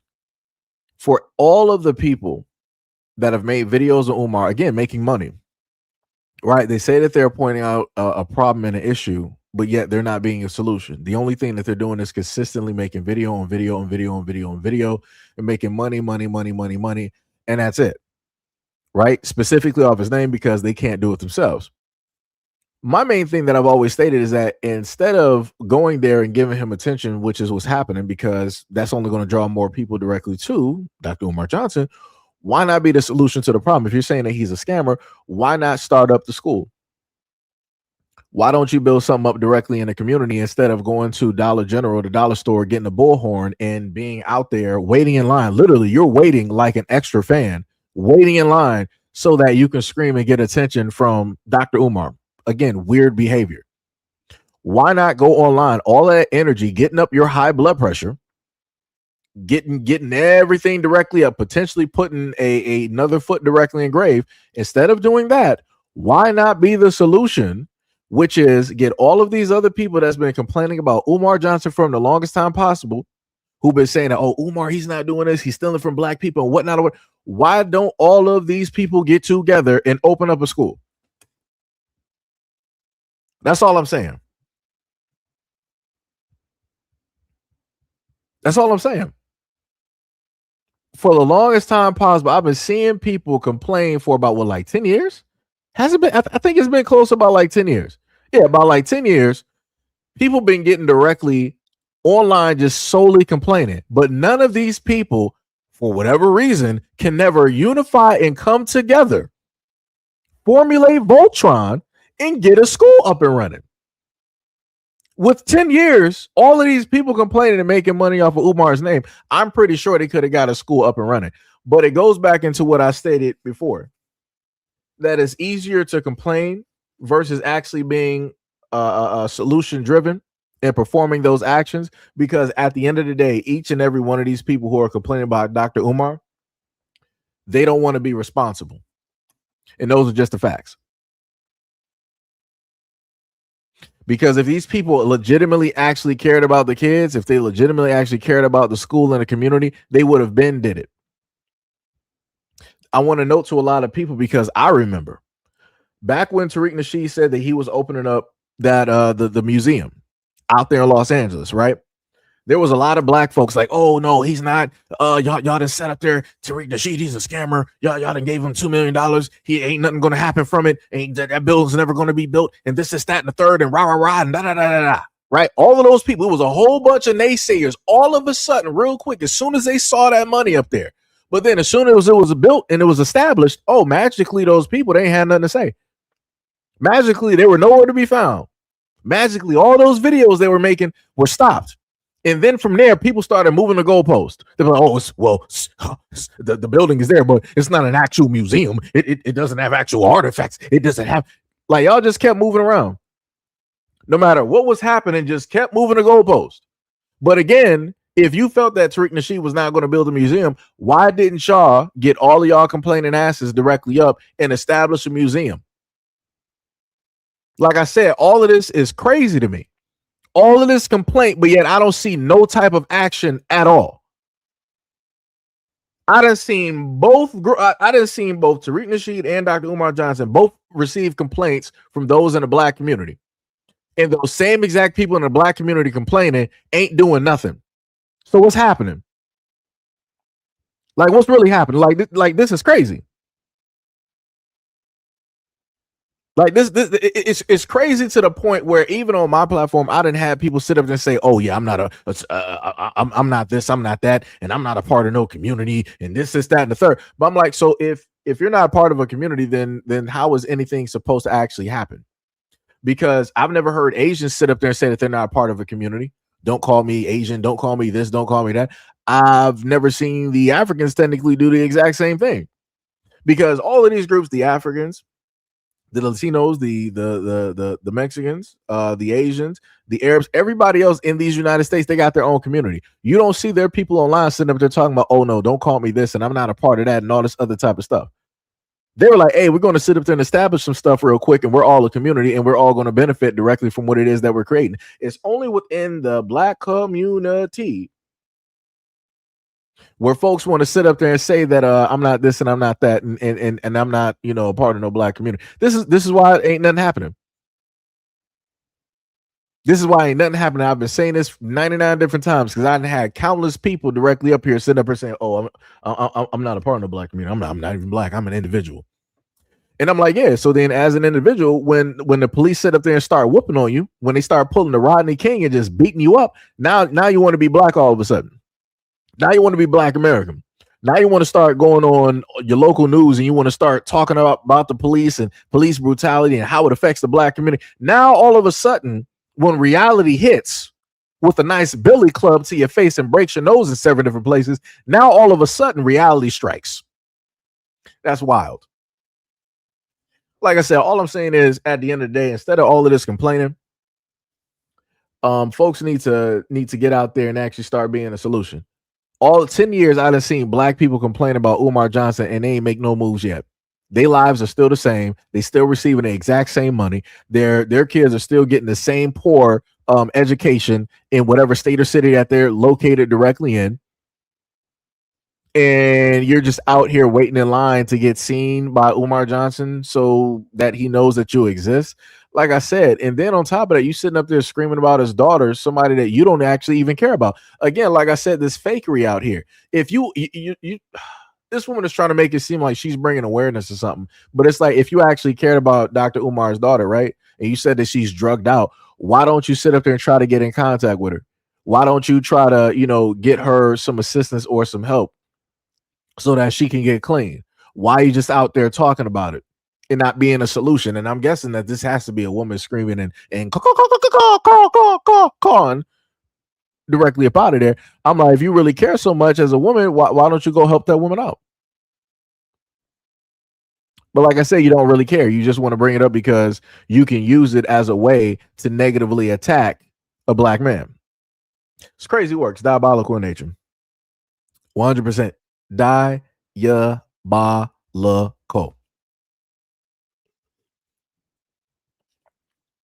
Diabolical. Diabolical. Like I said, people need to do better. People need to sit up there and do better. 100%. Like I said, all of these people that's been complaining over the years about Dr. Umar Johnson, again, I got to rehash it like beating a dead horse for the last 10 years. Everybody that's been complaining, how many schools have y'all opened? How many things have you done within your city to help out the black kids there that you know that are homeless or in orphanages, or better yet, that are within your family and that are with family members who you know should not even have had kids at all? What have you specifically done to help out all of those kids? And chances are it's little to nothing. But yet you got all of the energy in the world to show everybody on camera that you care about something, but realistically you don't. You're just doing it so that you can hurry up and get money and get some fame real quick off of somebody else's name by leveraging fake outrage and anger. Because like I said before, she was the only one out there screaming. Everybody else was calm. Everybody else acted like they had some common sense. She's the only one out there screaming. Crazy, dog. It's crazy. You got schools closing all around the black community. What happened to those black folks that was saying, you know, that they care about the kids? What happened to all those people that wanted to, you know, go to Umar's school and basically what was that dude's name? The closer or whatnot or whatever. Like I said, a lot of people did videos. It's like, I went to the school, I did this, I did that. I'm like, if any of these people legitimately actually cared, how about you actually show how it's done? But like I said, none of these people actually cared. This is why none of them actually opened up a school. They don't care nothing about black kids. They don't care nothing about the black community. Again, they're going to leverage the emotions of black people because they know that it's easy to do. They're going to make money directly off of that because it's easy to do. And they're not going to do nothing because black people ain't going to require those people who want to come after Umar Johnson or come after Tariq Nasheed. They're not going to require those people to actually do anything. As long as you allow them to be angry, as long as you allow them to be emotional, and you make that type of content, it's all good. That's it. Like I said, that's what I've been able to see for 10 years. Can't nobody tell me different. Like I said, it's crazy. Crazy, man. Crazy. But let's go to one of the elders that can help people understand what it is. Oh, we got a black neighborhood. A black neighborhood is where you eat and sleep. A black neighborhood is like a bucket with a hole in it, pouring water and it runs out. Everybody knows you cannot be a competitive group with no communities. But right now, everybody coming to this country got enough sense to say, I'm gonna build Chinatown, Frenchtown, Germantown, Hockeytown. They build everything for their own people. And in that community, to qualify as a community, you must have three things. You must have a wholly independent economy that provides services, goods, and products, and jobs, and business and wealth-producing opportunities for your own people. That's the first thing you must have. The second thing you must have a code of conduct that tells you to buy from your own people first before you go down 2 miles down the road and buy it. And the last thing you must have elected officials that will represent you first and foremost before they represent everybody. Every time a black person runs for office now, first thing he says, I'm for everybody. And you shouldn't be running for office then. You need to go sit down and watch TV at home. Your first responsibility is to take care of those who put you in office. And then that's what you put your hand on the Bible for. And when you get sworn in office, you say this, I hereby swear on the Bible to protect and serve those who voted me into office. So how many, again, going back to what I said earlier, how many political officials have you heard basically say that they'll do stuff for everybody else, but they ain't doing nothing for black folks? The Obama administration, the Biden administration, both did things for the Jewish community, the LGBT, and they did stuff for immigrants. The thing that's missing directly out of that, especially from the people that helped them both get into office, was the black community. What have Biden and Obama did for The Black American community, nothing. Zero. Nada. I think what the only thing I can list from Obama is what the brothers, my brother's keeper or something like that. I mean, we already technically had things like that in the black community. Again, I'm not sure if that was like legislation or whatever it was, but I do remember that being mentioned. But again, we've already had stuff like that in the black communities. So, but again, like I said, there's nothing there. Everybody else have had laws, even if it was just for a few years. They still had laws. Like what was it, like DACA, the Dreamers, and all. Everybody else had stuff to protect them. Black Americans didn't have nothing, but yet Black Americans voted people directly into office. We were congratulated for getting these people into office, and yet received nothing in return but just thanks, but just a little bit of gratitude. That's it. And I guess that's all it took. So while we got that thanks and that gratitude, which is pretty much invisible, what did everybody else get? They got tangibles. They got things that they can actually touch and see that's in black and white that they can read either in English or in their own language or both. They got things that they can sit up there and actually show their kids and be like, yo, this is what we did. This is what we got for our vote. Black Americans, what can you actually physically show to your kids that you got for your vote? Nothing. Nothing but nice words, and words fade over time versus things that are written down, that are documented. It's crazy how that works. It's diabolical, but you can't tell folks nothing. And again, you got a lot of these folks on social media who are trying to tell Black Americans like, oh, y'all need to sit up there and vote this way and do this and do that and all this other type of stuff. But I'm like, they're not telling you to go for things that are tangible. They're not telling you like, hey, if you're going to vote, make sure your vote means something. Make sure that you're going to get something directly in return. They're just telling you to sit up there and vote. And then they want to use scare tactics directly behind it and all this other type of stuff and rah, rah, rah, and mark my words. This is that. No, at the end of the day, if everybody else, if the Chinaman agents can sit up there and get what it is that he needs from the United States government, if Hispanics can get what it is that they need from the United States government, if Africans, if Arabs, if everybody else can get what it is that they need from the United States government for their vote, Black Americans should be able to get the exact same thing. And then also dealing with Dr. Claude here, everything that he stated was a very simple, laid out plan. And for whatever reason, simple seems to be the hardest language for anybody to comprehend when it deals with being a community, when it deals with coming together, when it deals with having a plan and walking within the actions of that plan and turning that plan from a thought into a reality. It seems to be the hardest thing for a lot of people to actually do.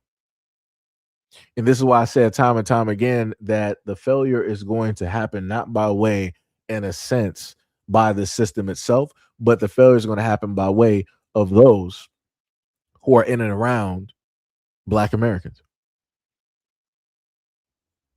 Because like I said before, if a lot of people don't want to consider themselves a part of a community, then they need to just move directly about. They need to stop being around. They need to go everywhere else. Because you are going to cause an issue and a problem. You are going to, stop progress. Because those same folks feel that everybody else should basically look at the exact same way. And I'm like, yeah, nah, that's the way the Africans look at stuff. Black Americans cannot afford to sit up there and be like, oh, I'm an individual. I'm this. No. We can't afford to do that. You got folks that are in the Caribbeans that decide to do that. And I'm like, no, we can't afford to sit up there and do that. We can't.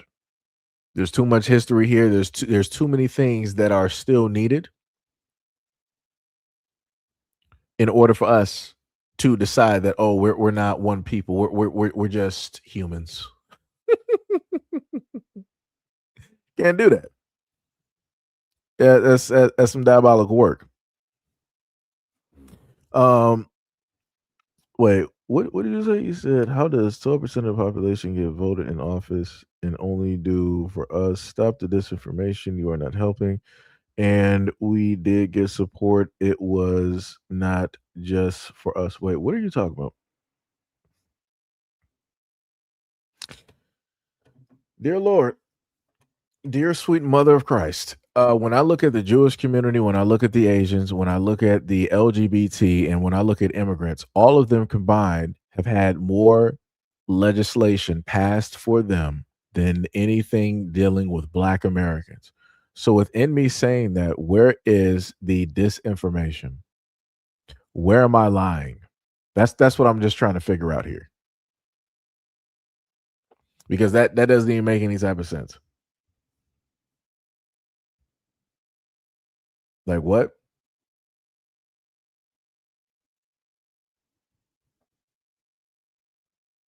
I'm highly confused.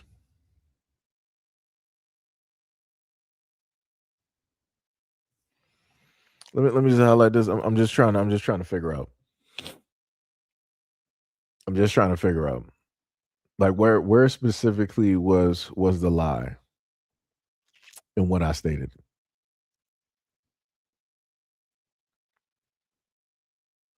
Because Black people are still getting jacked up by the police. Black people are still being affected when it deals with either trying to buy or sell their home. Black people are still being affected by, I guess you could say, color codes, right? Dealing with the education. Like, if you live in a certain zip code, this is the education and the schools that you got to go to. And if you opt to do whatnot or whatever, guess what? You're liable to go directly to jail. There's stories where a few Black women have opted. They were like, yo, I don't want my kids to receive a poor education, so I'm going to do what I need to do in order to get them into this other school. And, they ended up either getting fined or being jailed for that. So it's like, I'm just a little bit confused. Just a little bit confused. It's wild work out here.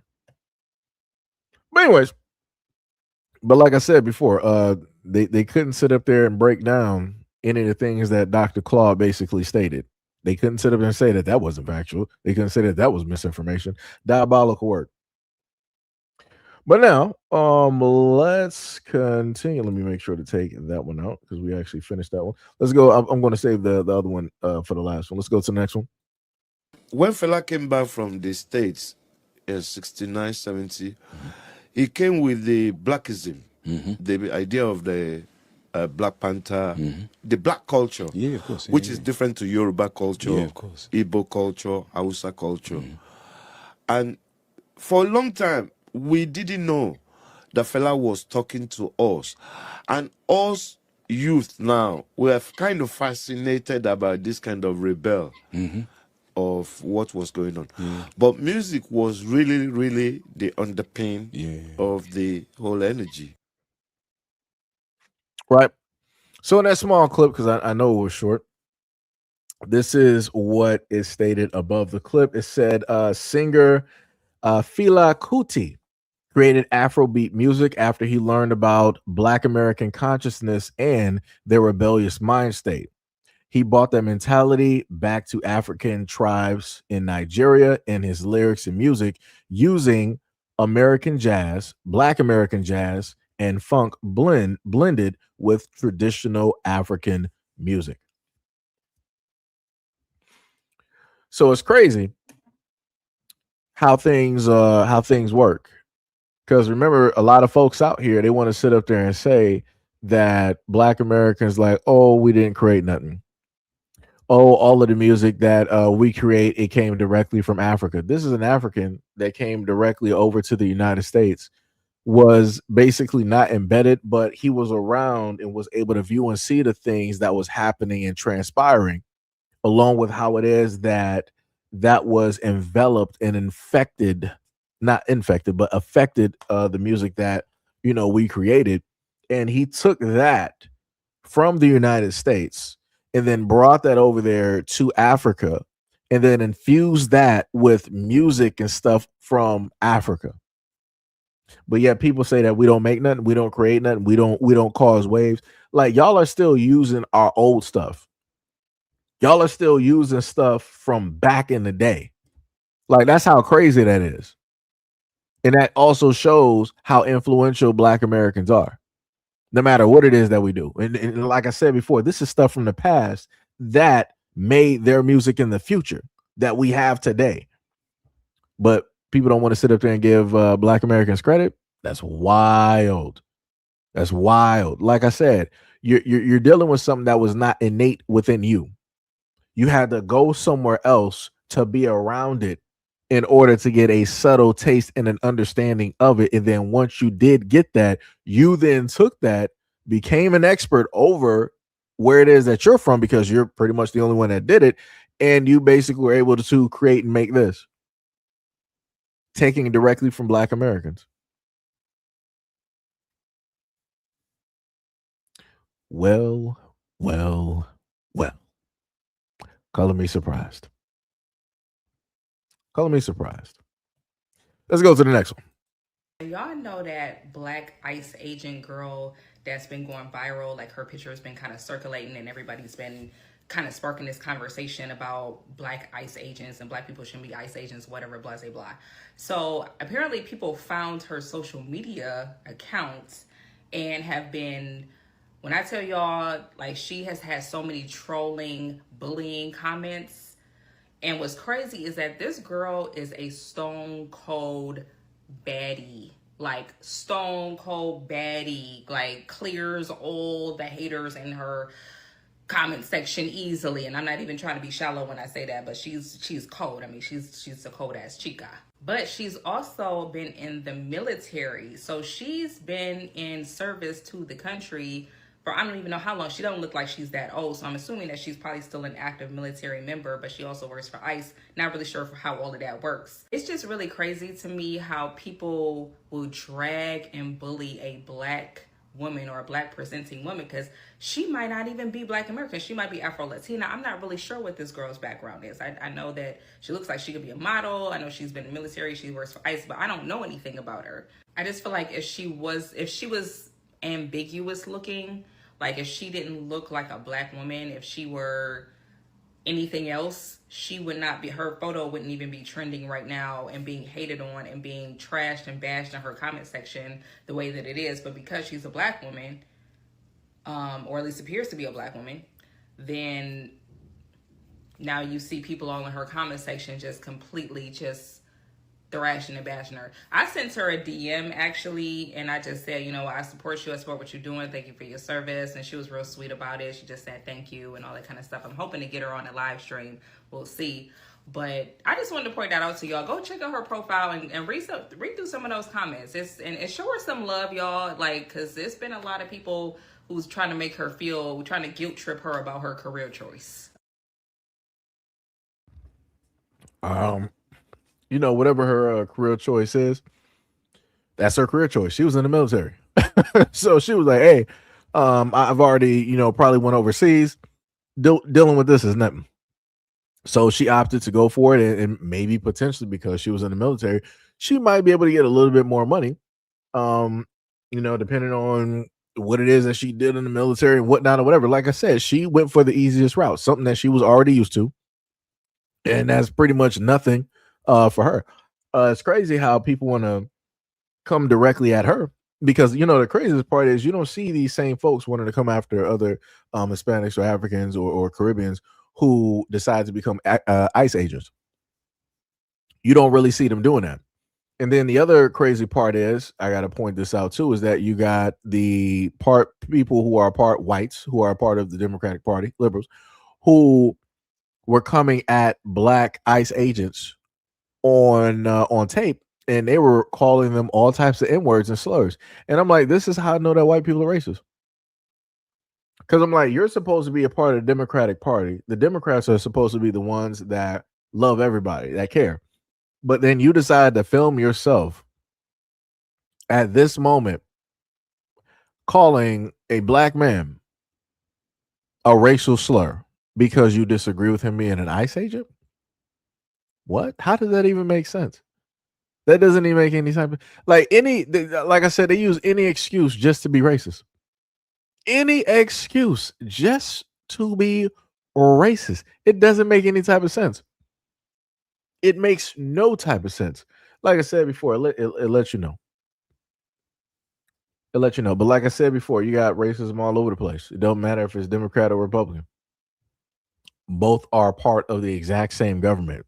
It don't make no difference. It really don't. It's crazy work. Diabolical in nature. Mm, mm, mm. Crazy work. Now, let's go to the coup de grace. This is a video that I love so much because I already have some folks directly out here already trying to, oh, you're black, you're racist, and you're using this hate bait and all this other type of stuff. Well, you're going to sit up there and hate this video. Shout out to this white woman for laying down the truth real quick.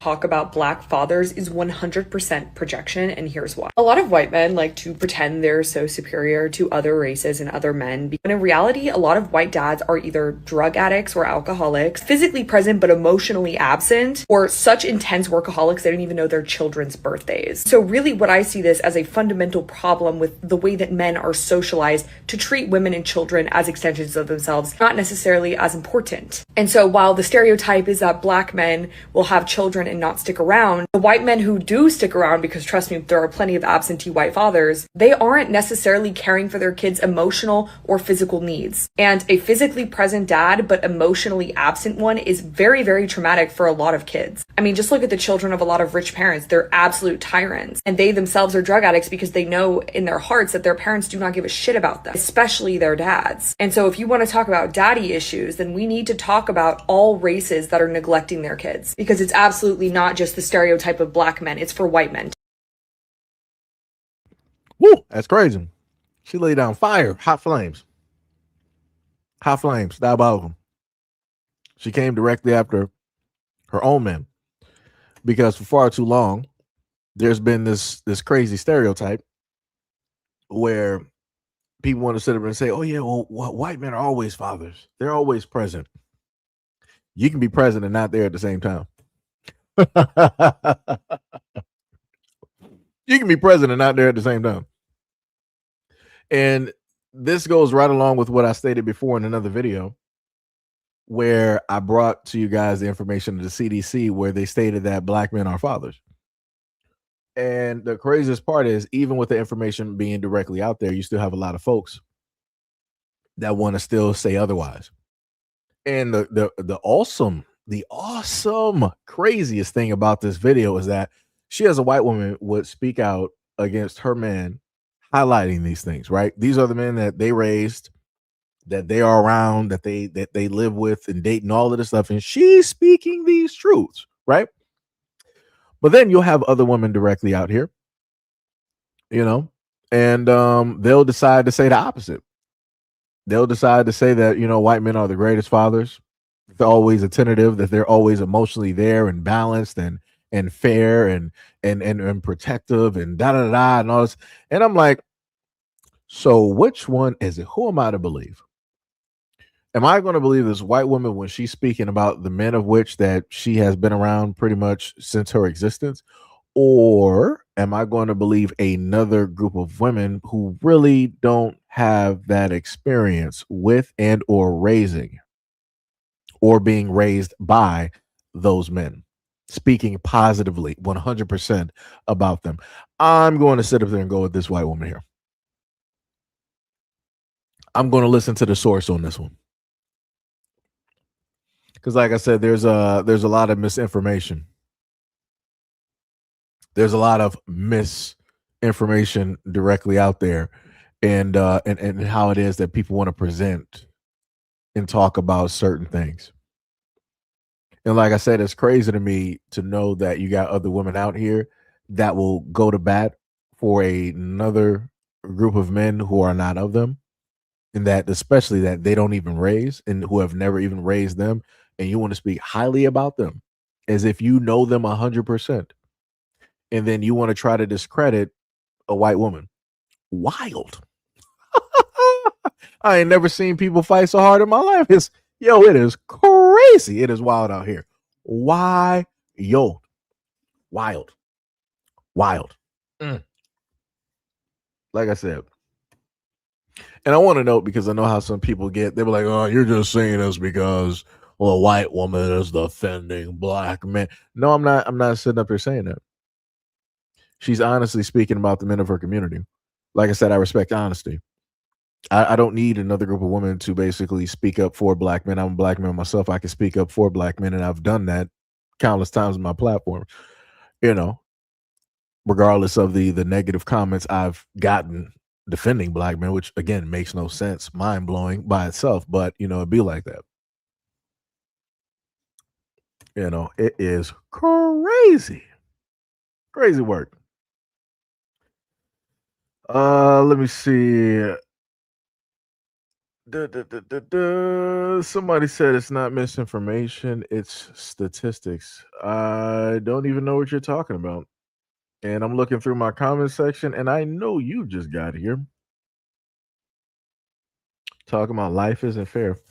You know, this isn't Malcolm in the Middle. Tippy was like the original deadbeat is white dudes. That's bars.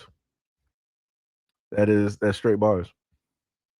Like I said, shout out to Hank Pym, aka Ant-Man. That was one of the first dudes that I seen in comic books slap his wife. You know, it's crazy work out here. Technically, in comic books, you know, there's a lot of white dudes that have been slapping up women. And this is before Grand Theft Auto. You know, you got to get Sarah straight real quick. You know, Sarah starts losing her mind in the comic books. You got to, you know, give that quick backhand. Bow, calm down, Sarah. Yeah, it's crazy. Calm down, Sarah. Go get me a beer. Go iron my tie. Where are my slacks? Get them out the washer. Crazy work. Diabolical. Don't you burn the toast again. Wow. I'm pretty sure some people would get offended. Be like, yo, Seji, DV is not funny. It's funny in this case. I'm sorry, man. I'm not sorry. Like I said, I don't know what to tell you. It'd be like that. You know, it 100% be like that. You know, 100%. 100%. Heavy said Sean Connery said it best. Yeah, he was real about that too. He was like, yeah, I'll slap her up. Shout out to Sean Connery. Hell, I mean, I was like, I don't care. He ain't about to sit up there and you're not about to cancel me. It's like, yeah, we're gonna shake him up real quick. What was that line that he used to always say during 007? I like it shaking, not stir. Yeah, that's the way he likes his woman too. Yo, it's crazy. Yo, it is crazy. Man. Crazy work. Diabolical. But it be like that though. And the funniest thing is, yo, I do have some videos directly up here where a dude, not even like a podcast or whatever, but you know, a tall dude was basically talking to women in Miami. He was like, yo, you know, dress more modestly, right? And the craziest part is he didn't say nothing disrespectful. He said dress more modestly because obviously, you know, the women, they were like dressed barely anything there and all the other type of stuff. Woman got so deranged and enraged that she started trying to physically hit this dude. And I'm like, at the end of the day, I'm like, yo, I don't care what any of these dudes out here got to sit up there and say. If a woman tries to physically assault a dude and he didn't do nothing to her, yo, she get knocked to the ground. I don't care how that sounds. I need folks out here to start raising these women better. Women, I need women to start raising women better. Start raising your daughters better. Get them emotionally balanced. Stop putting unstable creatures directly out here who don't know how to conduct themselves directly out here in public, and they think that it's fine and dandy because they don't like what somebody said. I'm about to just haul off and start swinging on the dude. That's the stupidest thing that you can do. Because again, to the women out here, you got dudes out here that are waiting for a woman to sit up there and think that she can sit up there and stand up to a man. He's going to fold her up. He's going to Goldberg spear her. He might even Chris Benoit you real quick. You about to be resting with the family. You about to be down and out, and it ain't gonna be no tap out. Like I said, like women, y'all got to start raising your daughters better. That's the best way I can sit up and put it. You got to start raising your daughters better. You can't sit up there and try to throw this directly on men. You can't throw this on fathers or those who ain't there. You got to raise your daughters better, because if your daughter is acting like this, that means that you act like this. And obviously then your mother or your grandmother didn't raise you right. Yeah, y'all got to get this lined up real quick, because if you don't, There's going to be men out there to get you lined up real quick. And that line is going to be very quick and short and full of darkness. Like I said, all I'm doing is I'm giving a very simple warning. Some people will sit up there and say, Sergio, you're condoning DV. No, I'm not. I didn't say, notice I didn't say that the men hit them first. I said that the women are stepping up to hit the man first. Every human being on this planet has the right to defend themselves.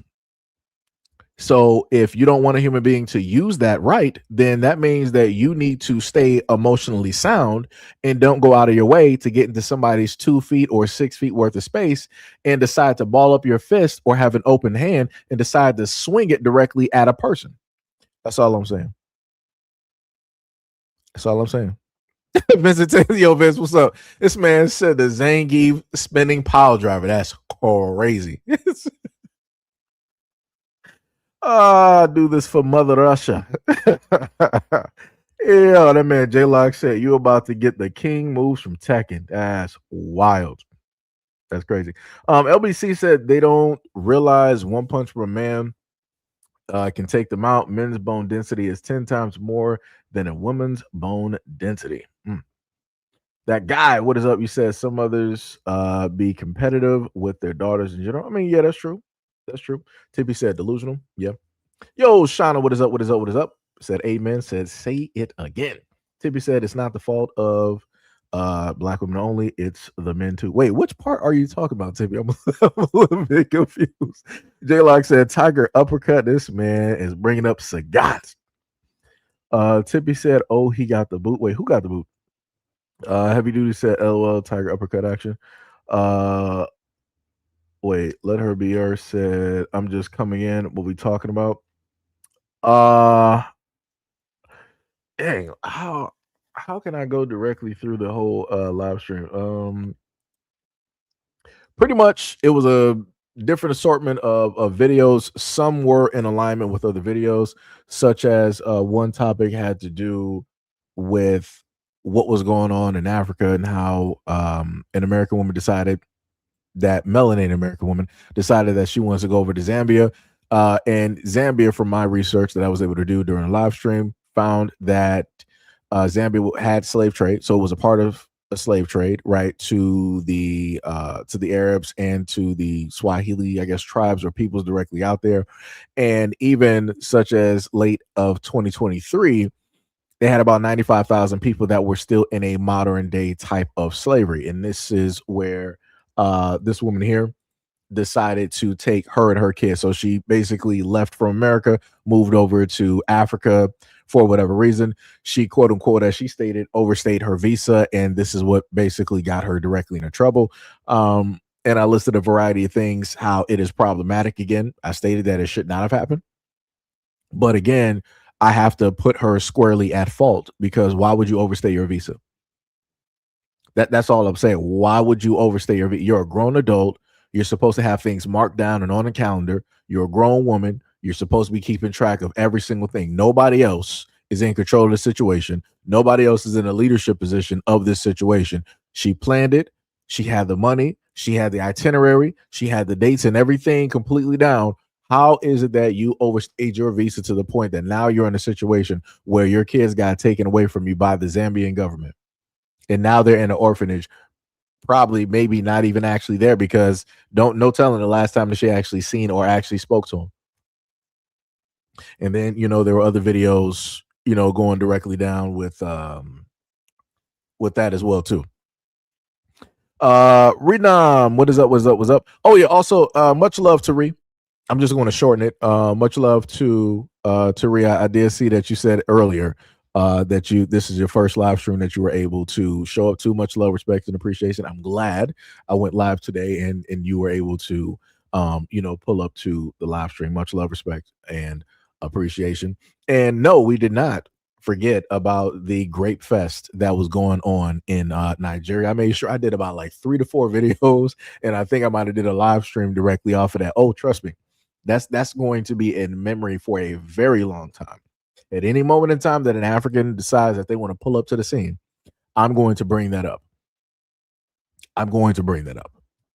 like I said, there's a lot of things that I can bring up that they do to women and young girls directly over there. Like I said, a lot of Africans they don't need to be speaking on anything Black American, like mutilation and everything that goes on over there when it deals with African women and these young girls. They need not to sit up there and speak on anything Black American. Like I said, it's wild work. Wild. Like I said, they still got slavery. But let me just make this difference very clear, because a lot of people like to say that we are African. Black Americans don't have slavery going on in the United States. Let me repeat that one more time. Black Americans don't have and are not orchestrating slavery over here in these United States. Africans at this current time, both past, present, and still, which is going to happen in the future, are still doing slavery. But yet we're the same people. That's wild. I can't look to anybody in my family talking about, oh yeah, my great grandfather, like, yeah, he used to sit up there and like own my grandmother's side. Nah, but you got some Africans over there that can do that. That's wild. We are not the same. We are not the same. We are not the same. Tippy says, speaking of that festival, I didn't hear any Pan-Africans talk about it. Bars. Because they're not going to talk about it. You're not going to hear a word at all. They'll never address that.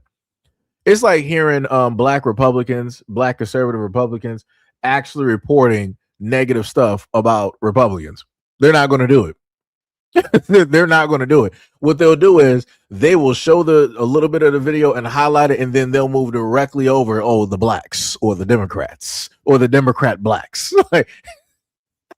That's what they'll do. So within that, they can sit up there and say, oh, see, I did touch upon it. I did show it on the platform. I did technically talk about it, but realistically, this is what they talk about, right? That's what they like to do.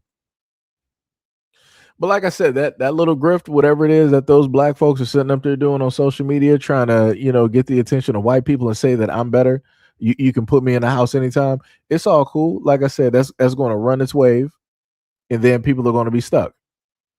Like I said, if people don't pay attention, Candace Owens is basically showing people how these things are taking place and happening. For about, 10, 15 years, Candace Owens had a great run with Republicans, and then they threw her directly to the wayside.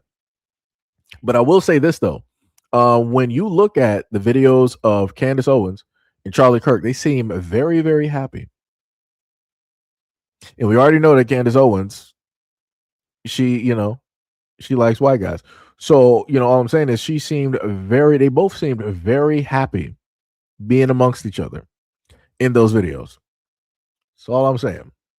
Like the type of smiles that Candace Owens was sitting up there giving while she was in proximity to Charlie Kirk, I don't think I've really seen things such as that up until the point that she was like being happy being pregnant.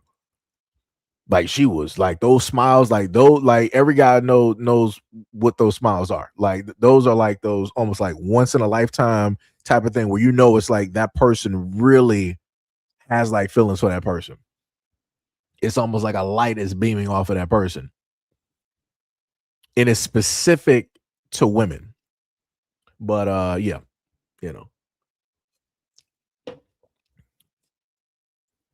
But yeah, and now Candace Owens is somewhere as a rogue planet out there trying to catch an orbit somewhere. And she's just putting out all types of information now. She was like, oh, well, you guys have forsaken me, no problem. Now it's time to sit up there and go DEFCON 3. She is just all over the place doing videos. And I'm like, well, this is what happens when people get dropped. It can go, one way or it can go another way.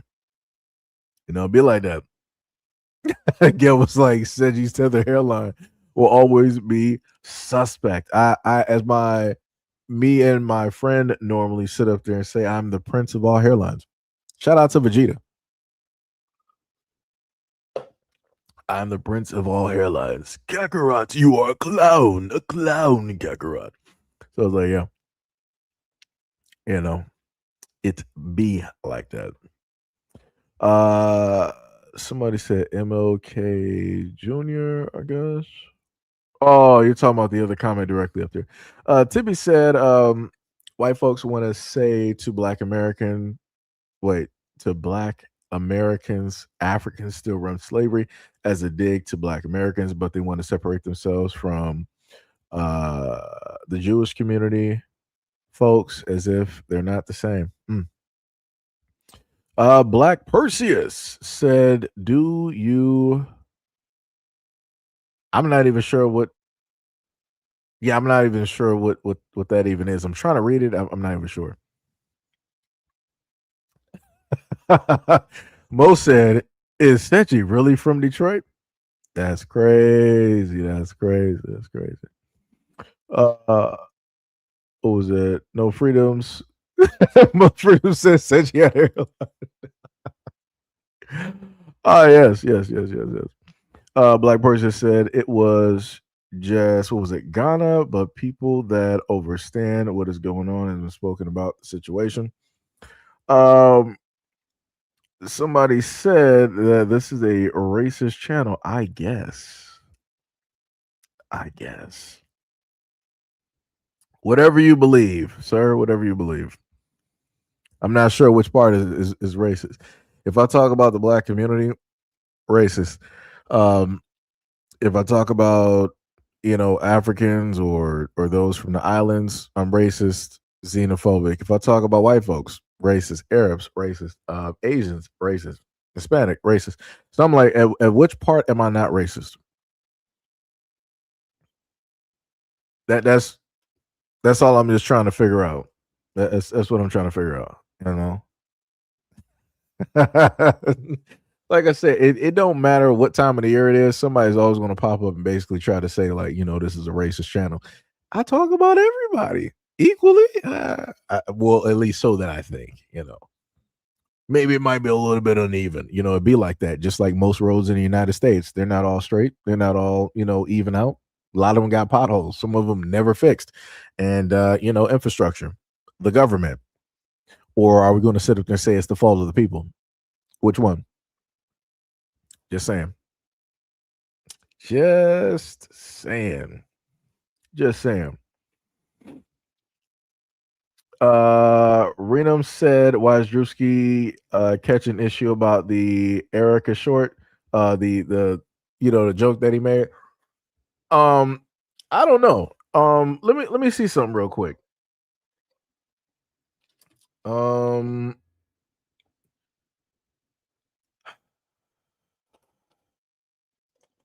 Yeah.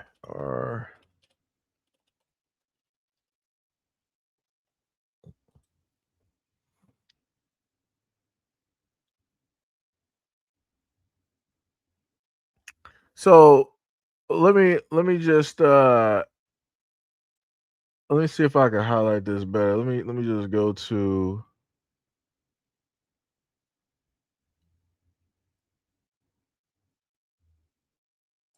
let me just go to people real quick.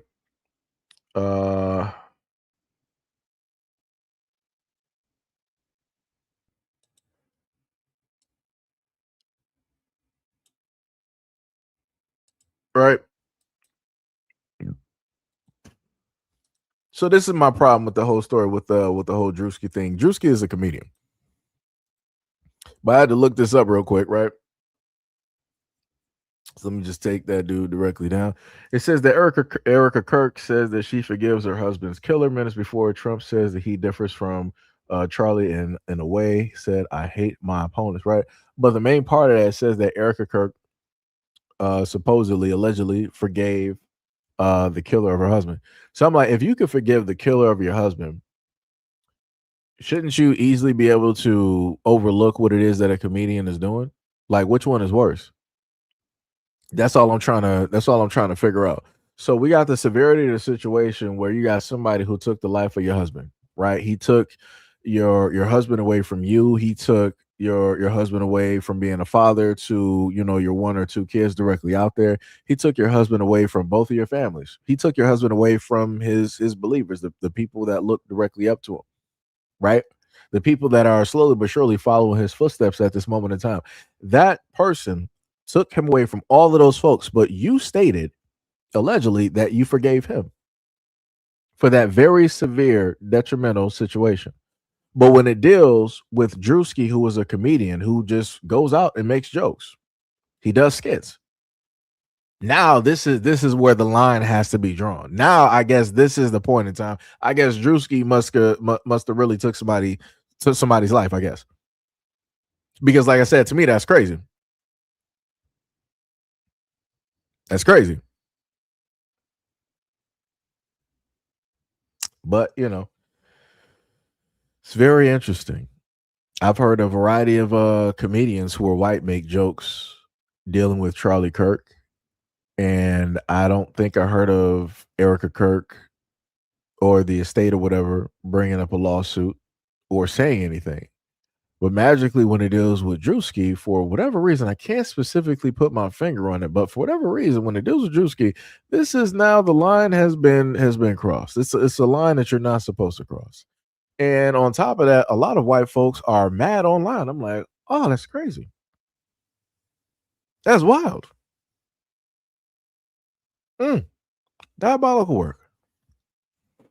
I'm just trying to figure out how that works. Somebody said that Seji is a devotee of Candace Owens. What are we even talking about? It's like, people just be making anything up now. People just come up with anything.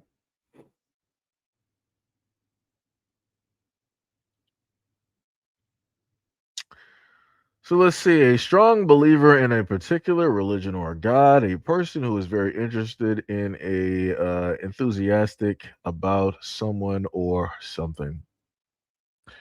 Actually, not at all, but like I said, whatever you guys tend to believe, which helps you sleep at night. You know. Husband, LBC said, yeah, that's backwards. Yeah. Yep. Tippy said that NASCAR skit he did was hilarious. Yeah, it was. And some of those people, I think they actually thought he was white too, which is crazy. I'm like, y'all can't tell the difference. Let me see. Cassandra, no, you know what the craziest part is? I know that name. Dear Lord. Professor X's sister. The psionic parasitic twin. Yes. That's what was throwing me off because I was like, wait, Cassandra Nova. I'm like, wait a minute, why do I recognize that name? It was like Marvel. shout out to Cassandra Nova down there. You have to, in order for you to have that name, you got to be a Marvel fan. It would be a very weird. It would be very odd for you to have that name and not be a Marvel fan. LBC said we are living in backwards times. That we are. Tippy said people be saying anything. Facts. Tippy also said that I think the NASCAR skit was better than the noon. Yeah, it'd be like that. It'd be like that. 100%. Last but not least, I'll switch the topic because again, I am a gamer. So, what was it? Jay said, what's funny? The conservatives on the right thought that it was funny because they don't like her and it goes against the beliefs of what she stood for because she be bringing Nicki Minaj up there. Yeah, it's crazy. Hey, I mean, but Nicki Minaj is not Black American, so you can't be too surprised. And she has her own reasons for going directly up there. Like I said, she might be trying to seek asylum or something like that. Like I said, I don't know. But it'd be like that. But yeah, so last but not least, for any of my gamers directly up out there, I want to know how y'all feel about these prices. These prices are looking ridiculous. These prices are looking ridiculous. The PS Pro is 199. I'm sorry, it's not 199. It's $899, right? Let me just check something real quick, right? How much is a PSN year membership?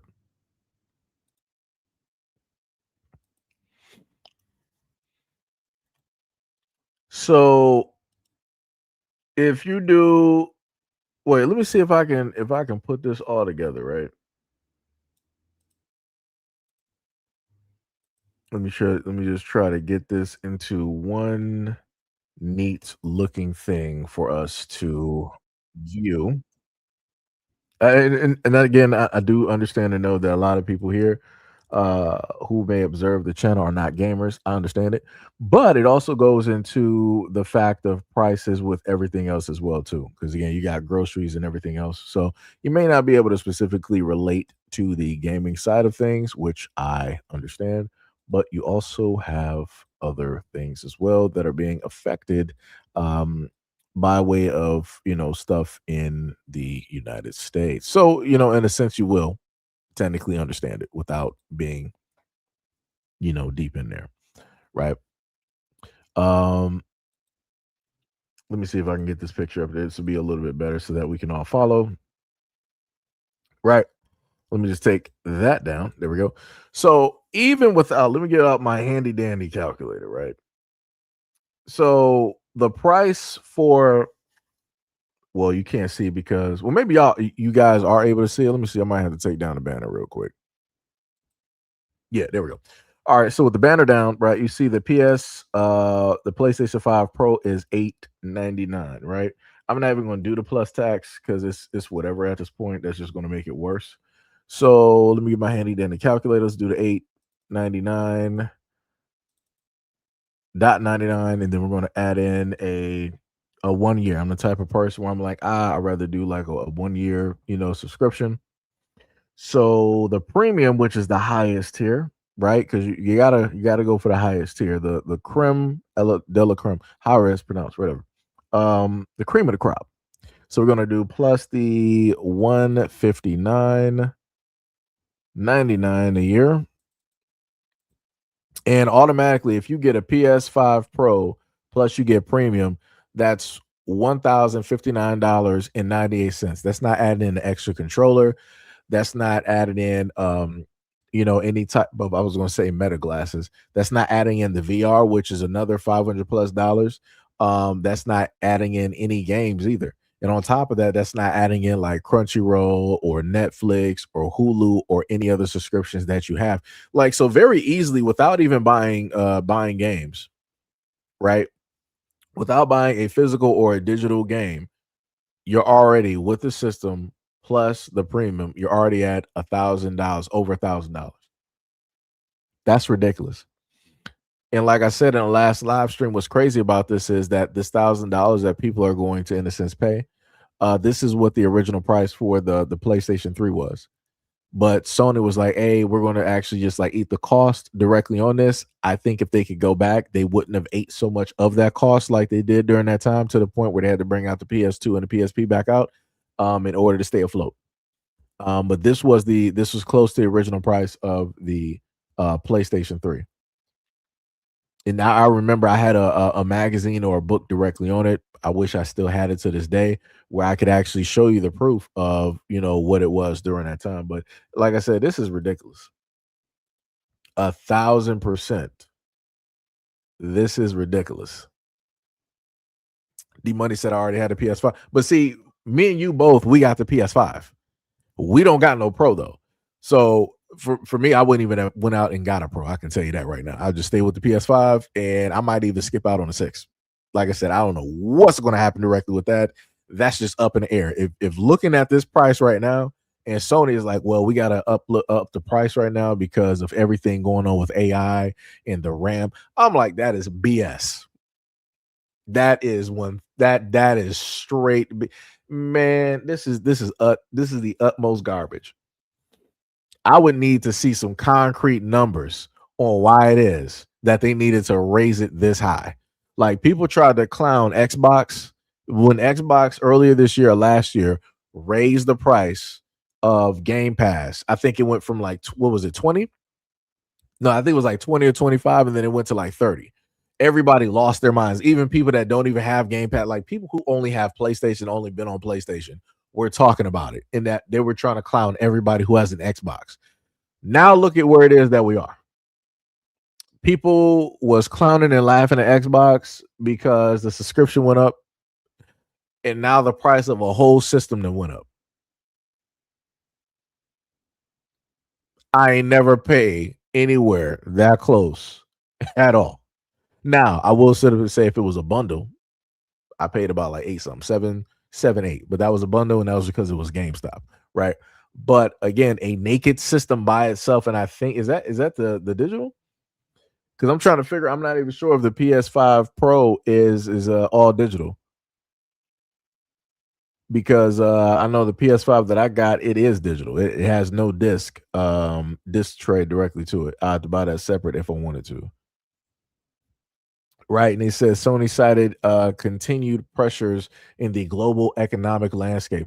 I want people to understand that this is the same thing that other companies used during the pandemic. When a pandemic was happening, they were like, "Oh, the reason why the game is so delayed, everybody was delaying games that they knew were unfinished." They were like, "Oh, it's the pandemic." Word every time. And then even after late 2023 to 2024, people are like, "Oh yeah, the pandemic." Dog, stop using that. You can't. Now we're in 2026. They can't use it now. Now they'll be like, "Oh well, it's the global crisis." it's the global crisis. Yo, this is wild. This is wild. Yo, I feel sorry for any parents out there that got kids because your kids ain't getting that. Vince said that $899, that's a 5070 or a 5080 Ti. Woo! That's crazy. LBC said, to be honest, I barely buy anything for myself. Woo! Man. Tippy said, I think they just want certain people in certain high classes to buy from them. This is stupid. Greedy leeches. Yo, what is up, Bushido? Bushido said that I was waiting for the prices to come down to get a PS5. Well, it looks like the joke is on me. I mean, you could always probably try to find one that's like refurbished. I would just recommend it. You can just go for a refurbished one. I would just say that. Because if the standard disc, that's what, like $649, and then what's the digital version? Digital edition PS5 is $599. Yeah, I would say go for a refurbished PS5 if you can happen to get. I'm not even sure what that would even look like right now, if you can even find those refurbished, because I'm pretty sure before, when people caught wind of this, I'm pretty sure some people went out there that got the money. They bought up a whole bunch of like PS5s, and just so that they can sell them. They could probably sell them a little bit under. Vincent said, yeah, that's 5080 territory. LBC said, I heard the Steam box is coming out and it will be much cheaper. Yeah, given what Sony is doing, right? Yeah, it's going to be cheaper because the Steam box ain't going to have a membership. It's like, we got this box. It's a one-time payment, and then you just put your information in there for your Steam profile. Bow, you got all your Steam games. Start downloading and start playing. That's it. that's literally it. You got a one-time payment for the system, and that is it. You don't got to pay for nothing else other than you buying games. And Steam always has sales. Now, unlike Xbox and PlayStation, Steam always has sales. You got the Humble Bundle and spring sales, winter sales, summer sales, a sale just to have a sale. Like I said, Steam is always going to make money because they're willing to do what other companies are not willing to do. Now, if Microsoft decides to take a note out of Steam and they start going through and start doing some actual deals and some sales, the revenue that they'll generate per year is going to be ridiculous. Like, people are going to be buying games that they never even thought that they would actually play or never even gave a shot to. So it will be in their best interest for Microsoft to do that. Like I said, it'll be better for the whole of the ecosystem. LBC said you'll be able to play every game, but it will be digital. I mean, yeah. I mean, everything has a caveat to it. Renam said no lies told. Tippy said they basically said F the economy, that poor people problems, shut up and buy. Yeah, that's true. That's true. LBC said it's going to be affordable. Third Eye said even if I return my PS5 to Best Buy for the full refund to upgrade to the PS5 Pro, I will still be paying 600 to 700 in difference in price. Woo! That's crazy. Cassandra Nova said, "Hey Seji, thanks for the Marvel info that I didn't know. My son added Nova to my first name as a stage name over 10 years to signify a new beginning in the theater world." Oh, that's crazy. I guess maybe your son may be a Marvel fan. Well, that's dope though. That's pretty dope. That's that's pretty dope. Shout out to you and yours out there in the theater world. Back when I was in high school, you know, I did a little bit myself. I did a little bit of something, but again, that's like middle school, high school. It ain't nothing big. It ain't, no large type of stage and nothing like that. But like I said, I got a appreciation, for people out there getting on stage every single day. You gotta, memorize, you gotta have your placement together, you gotta have your timing and everything like that. Or even in, certain instances, you got some people do some improv, with what it is that they may say on stage to change it up quite a bit. So, much love and respect. Much love, respect. Timmy said the PS3 was $4.99 when it came out. D Money said the Epstein has the Xbox. That's crazy. That is wild. The Microsoft slander in here is wild. Heard I said that includes the insurance price for the I forgot about that. I forgot that people do pay for insurance. I've never paid for insurance on none of my consoles, so if anything happens, it just happens. I'm like, I don't got time. That also reminded me too. I gotta put together that video so I can show those who may have a Series X how to open it up and basically clean out the dust and and stuff like that. I wish I would have actually filmed it when I did it the first time. It would have made more sense so that people can see how dusty it can actually get on the inside.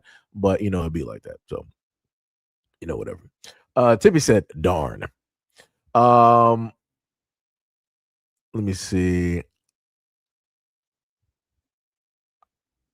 Yeah, I'm not even sure what he's talking about. Vincent said, "PC gaming for the win. Valve is winning."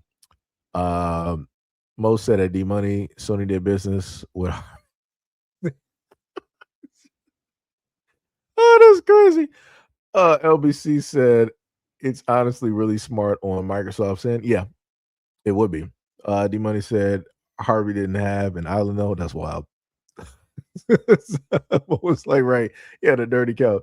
That is crazy. Tippy said they better not discontinue the PS4 like they did with the. Oh no, they're going to do that, Tippy.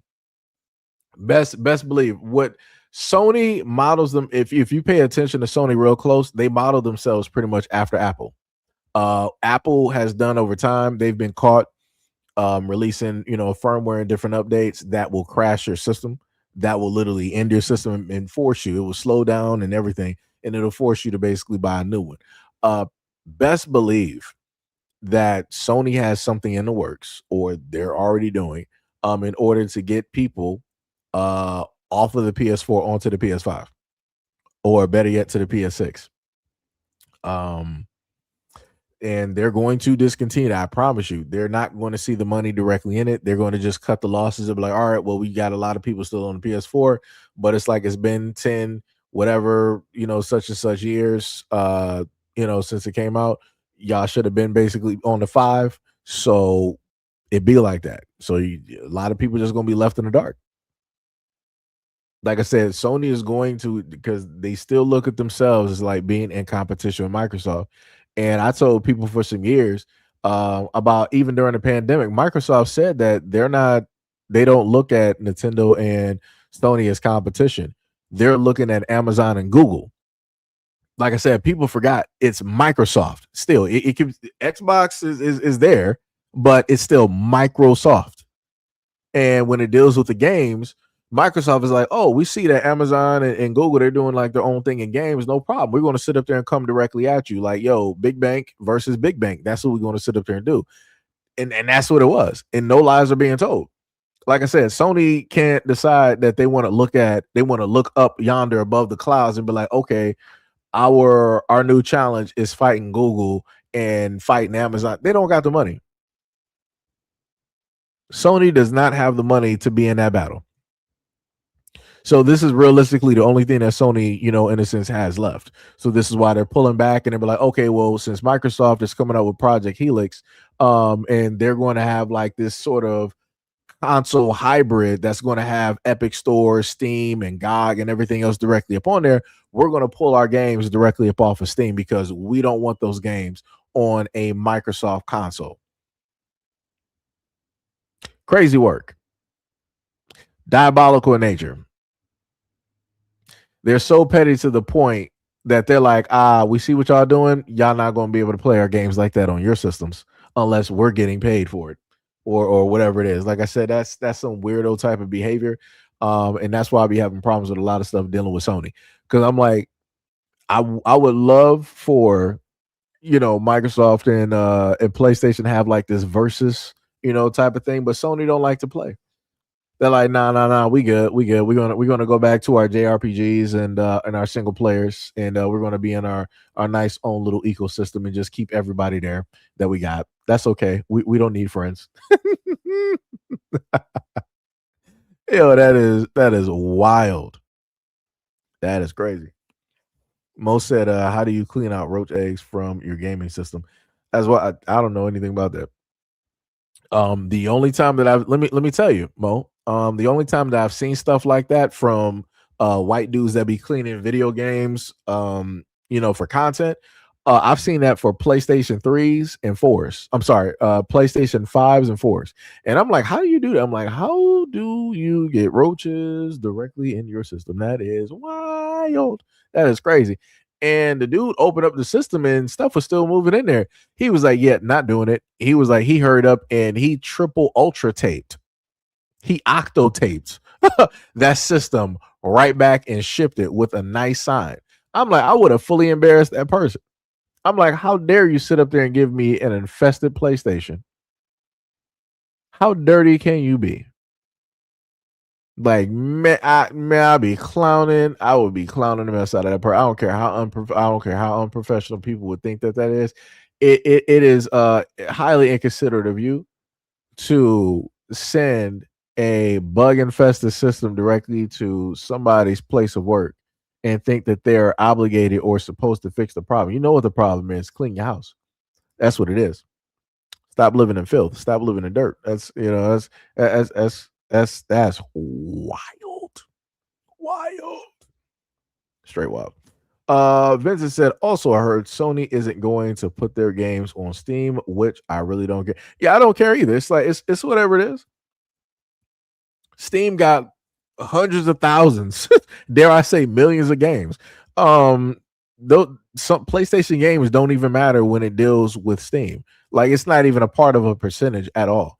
It's not even really pulling money in from Steam. It's not like Sony putting their games on there is bringing in $1 billion to Steam. It's not. So it's like, it don't even matter. So it's like, all right, keep your games. You can keep the little games that you got. That's cool. All right, everybody else will be sitting up there playing, and you'll just be off in the corner somewhere. Like, like I said, it's wild. Shorty says Sony been out for years. He said Sony been out for years. Sony used to be car radios and house stereos and TVs and DVDs. Also, don't forget about the computers. Sony did have laptops. Sony had laptops, and they also did have a few cell phones, here and there and whatnot, and along with the MP3 players as well too. Like when Sony was doing tech like that, I'm like, yo, Sony got some cold stuff. I'm like, yo, y'all looking dope. Y'all looking dope. And then, they started going into game systems, and I'm like, okay, all right. Like I said, I had the PlayStation. I had the PlayStation 2. I missed out on the PS3 because, money cost too much. But then I learned how it is that Sony literally within the first year of the PlayStation 3 coming out, in PlayStation Magazine, they were like, yeah, we're already working on the PS4. Huh? And I'm like, no PlayStation fans had a problem with that. None of y'all had a problem with technically their most expensive system being directly out, coming out, having y'all pay about like $700 for that bad boy. And then they're like, yeah, we're already working on the PS4. Brother, the PS3 didn't even leave yet. It just left the womb. How dare you sit up there and talk about you got another one to wait? What? How inconsiderate could you? At that point right there, I realized that Sony did not care about people's money, especially when it dealt with the PlayStation fan base. They did not care. They're like, yeah, we're about to come out with this, and y'all still gonna buy it, and people did. I didn't buy the PS3. I was not able to get my hands on the PS4, but also shout out to Officer Haku a little bit later on. Ended up getting the Pro, directly about there. But technically, I skipped the 3 and the 4, technically, and then I went for the 5.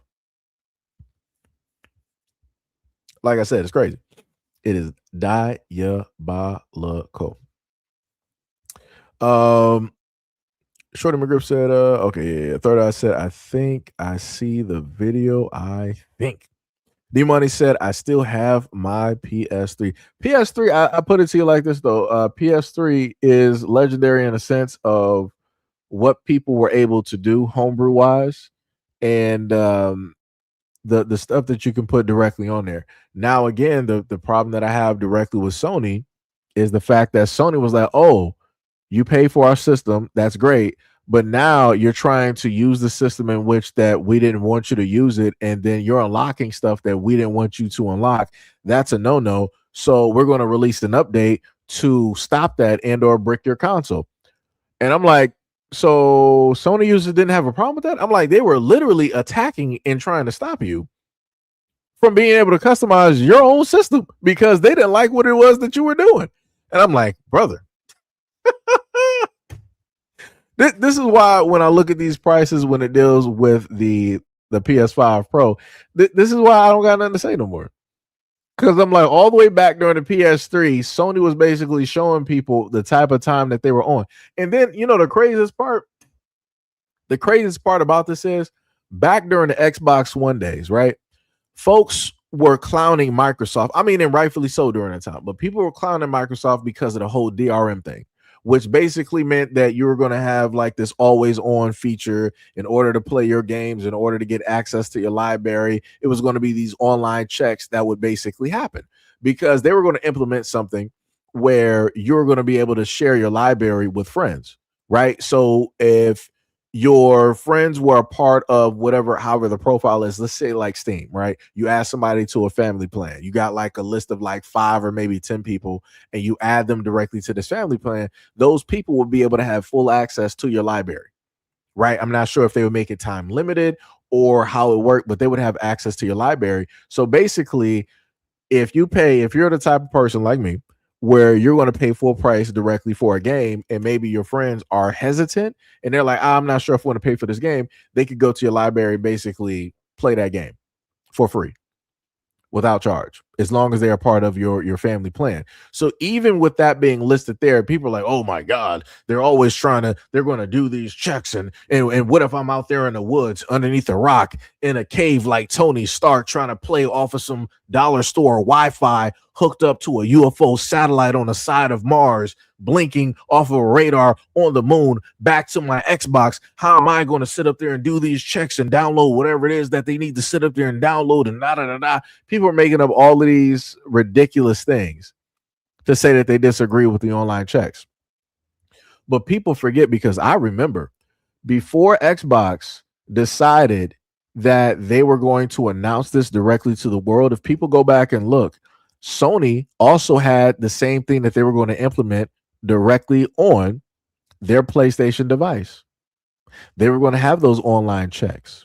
They were going to have the library thing and everything that came directly with it. But Sony was like, hey, we're going to sit up and let Microsoft go first, and we're going to test the waters and see basically what happens. And then they let Microsoft go first, and they were like, oh, nope, we're going to scrap this. We're going to get rid of this right now. And we're going to, just let this be what it is. It's crazy how that works. Just imagine if you didn't have Microsoft out here. Sony would have still did it, and people would have been like, this is the greatest thing since sliced bread. Nobody would have complained because it's Sony doing it. But the moment in time that you got an American company doing it, people are like, oh no, look at the Americans. Look at what they're doing. But I'm like, Sony was literally doing the exact same thing, but they just didn't go through with it because they didn't have the balls to go first, and they didn't have the balls to go after Microsoft after it already bricked and failed when they initially decided to speak on it. Crazy work. It's diabolical. like I said, this is why I sat up there and said that I'm fine with some of the stuff that Microsoft is doing, because you're going to take a hit and a loss for going out there and trying. Sony wants to sit up there and play it safe, and they want to hide behind everybody else. It's like, we'll let everybody else go first, and then we'll test the waters. If it works with them, then we'll do it, but we're going to tweak it just a little bit. I'm like, yeah, I don't got no time for that. I don't got no time for that. That's crazy to me. Vincent said, plus Sony hasn't been all that creative lately. I'm playing Phantom Brigade and having a ball. I highly recommend it if you are into real-time strategy games or RTS. I haven't played RTS in a minute. It's been a very, very long time. I've looked at a few. I have looked at a few. And I may get back into those. But it's probably going to take me some time. Like I said, headspace wise, you gotta be, directly there. It's just like playing story games. If you haven't played story games in a minute, you have to get yourself directly in there to be invested, so that you'll be active in that instead of like falling asleep. Vincent said, and it's an indie game. Okay, I got you. Third said, I remember watching the news when Sony announced the PS5 when the PS3 was coming into its prime. Oh, that's crazy. I-93, Brian, what is up? You said I have 2 of them, and my boy, PlayStation 3, I can send you one. Say the word. Oh, wait. You're talking about the PlayStation Portable? Because I see PP down there. Are you talking about PlayStation Portable, or are you talking about the digital? No, I'm good. I mean, shout out to you though, but I'm good on the PlayStation. I got a 5 right here. I do not plan on upgrading. I would just, let that be. My main thing that I stated before is that I know that one of my moderators, Tippy, she is a Sony girl and she is on the PS4. For me, I was like, all right, so if you didn't really get a PS5 yet, if you're going from the 4 to the 5, I'm like, you might as well just go for a Pro. Realistically, if you're going from PlayStation 4 for all these years, just go to a Pro. But now, because the price is so ridiculous, you might as well just get a refurbished PS5. The cheapest PS5 that you can just so happen to get, just go for that one and go for broke. Because that is wild. That is wild. D Money said they were always around that. Mr. Taylor said, this is why I am on PC, and I think you will like it. Said, oh no. Trust me, best believe the same PC that I'm doing this live stream directly from, I got Steam directly on here. Don't trust me, don't get it twisted. Trust me, when I say I'm a gamer, I am there. So like I said, I got the Switch, I got the original Switch. I don't got no Switch 2. The Switch 2, they're like, everything is digital. This, that, and the third. They're trying to go the route of the PSP and the PSP Go. We ain't doing that. As long as they're producing games for the original Switch, we're good. And I'll get those physical copies if I want to. As long as I got the choice to do it, I will sit up and do it. Right. So we got the original Switch when it first came out, 2017. We got both the Xbox and the PS5 when those first came out. And then on my PC, I got Steam. Right. So trust me, when it deals with video games, we are there. Might not really see me on Steam like that because I'm using on Xbox, but we be out there. Now I will tell you, when that Project Helix comes out, I will be there. Like I don't care if I got to start saving up money from like this point up until like next year in increments, but I'm going to make sure whatever price that is, like I said, we ain't talking about no exorbitant price like a console going to be costing like $2,000. But again, I'll sit up there if I know, looking at what's happening now, that chances are it's a hybrid console hybrid, that it's going to be a little bit more premium type of thing. It's like, all right, cool, no problem. I'll just sit up and start saving them now. But I'll make sure to sit up to have that because it'll be an all-in-one, right? And for me, the reason why I say that is because I normally do content and I sit directly in it. Well, y'all can't see it, but I sit directly in this chair. So posture and everything and arms and what is bad, right? It doesn't feel too great, right? You sore and whatnot getting up versus if you're in front of your TV with a console, you're relaxed. you're comfortable. Like you gotta, different types of positions that you can put yourself directly in. You're good, right? So for me, that's why I'm waiting for Helix. I'm not really looking forward to a PS6 because at this point, I don't really see Sony trying to implement and do what it is that Microsoft is doing. I see Sony continuously trying to do the exact same thing that they've always been doing, which is something that Nintendo does, and only Nintendo can do that. Nintendo is the only one that's like, hey, we're going to keep everything basic and very simple, and we're not going to really change anything. Nintendo is the only ones that can do that. I'm not sure why Sony keeps trying to do this, but they're going to hit a line, and they're going to have to figure out if they're going to keep going the same route or if they're going to try to copy what it is that Microsoft is doing. And chances are when they try to copy it, they're going to do it when it's too late. Because like I said, the reason that PlayStation even has subscriptions is because of Microsoft. When they first got wind that Microsoft was pulling in about 200 to 300 million a year just off of Xbox Live subscriptions, that's not dealing with the sales of the console. That's not dealing with games. It's not dealing with controllers or any other peripherals that you can buy for the console, such as like the Kinect. When it was just that, they were like, oh yeah, we're about to implement this subscription service as well too. And again, that was back during the time of 360 versus the PS3. And people on Sony was clowning everybody who had a 360. You guys sit up there and pay for subscriptions and this, that, and the third. Ha ha ha! We don't pay for that because all we got to do is just plug in the internet and just play our games. Ha ha ha! But yeah, now where are all of those PS3s at now? How that subscription going? How is that subscription going? And then even looking back to what was it, the early days of the PS5, where Sony was like, yeah, we're going to have full backwards compatibility. Liars. Straight liars. And I'm like, how dare you? I'm like, you told people that you're going to have full backwards compatibility from games of PlayStation 2, and then I think even potentially even PSP. Where is that huge catalog, that huge library? Nowhere to be seen. And then when you go to the premium tiers, like the essential and premium or whatever it is, it's like it's still really nothing there technically. It's like, it's what, like the amount of lies that Sony has done time and time again, and people just overlook and forgive them is ridiculous. It's 1,000% ridiculous. Tippy said, somebody send me the laptop if they don't want it, LOL. One of these days, Tippy, we're going to get you straight. We're going to figure out something for you, Tippy. We're going to get you straight. Vincent said, I would say to Tippy, coming to PC, but it might be pretty pricey.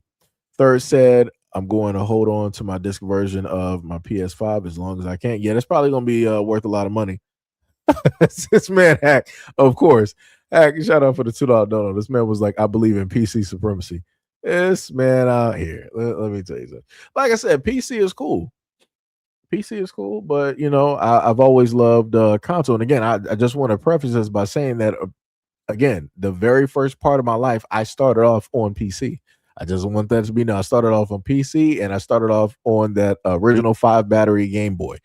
Like I said, with the green screen. Like I said, newer generation don't know nothing about that. They don't know nothing about no 5 batteries or what it's like to have to go get batteries from remote controls or all this other type of stuff, or to freeze them bad boys in order to get another 15 minutes, out of there. And like I said, I first started playing Tetris. Like I said, beautiful game. Still to this day, because of Game Boy, because of Nintendo, I'm still a huge fan of Tetris and still buy Tetris to this day. Beautiful game. I even got it on my Switch. But yeah, like I said, PC is great, but PC is also highly expensive. It's like so let's say like a console basically lasts about 7 to 10 years.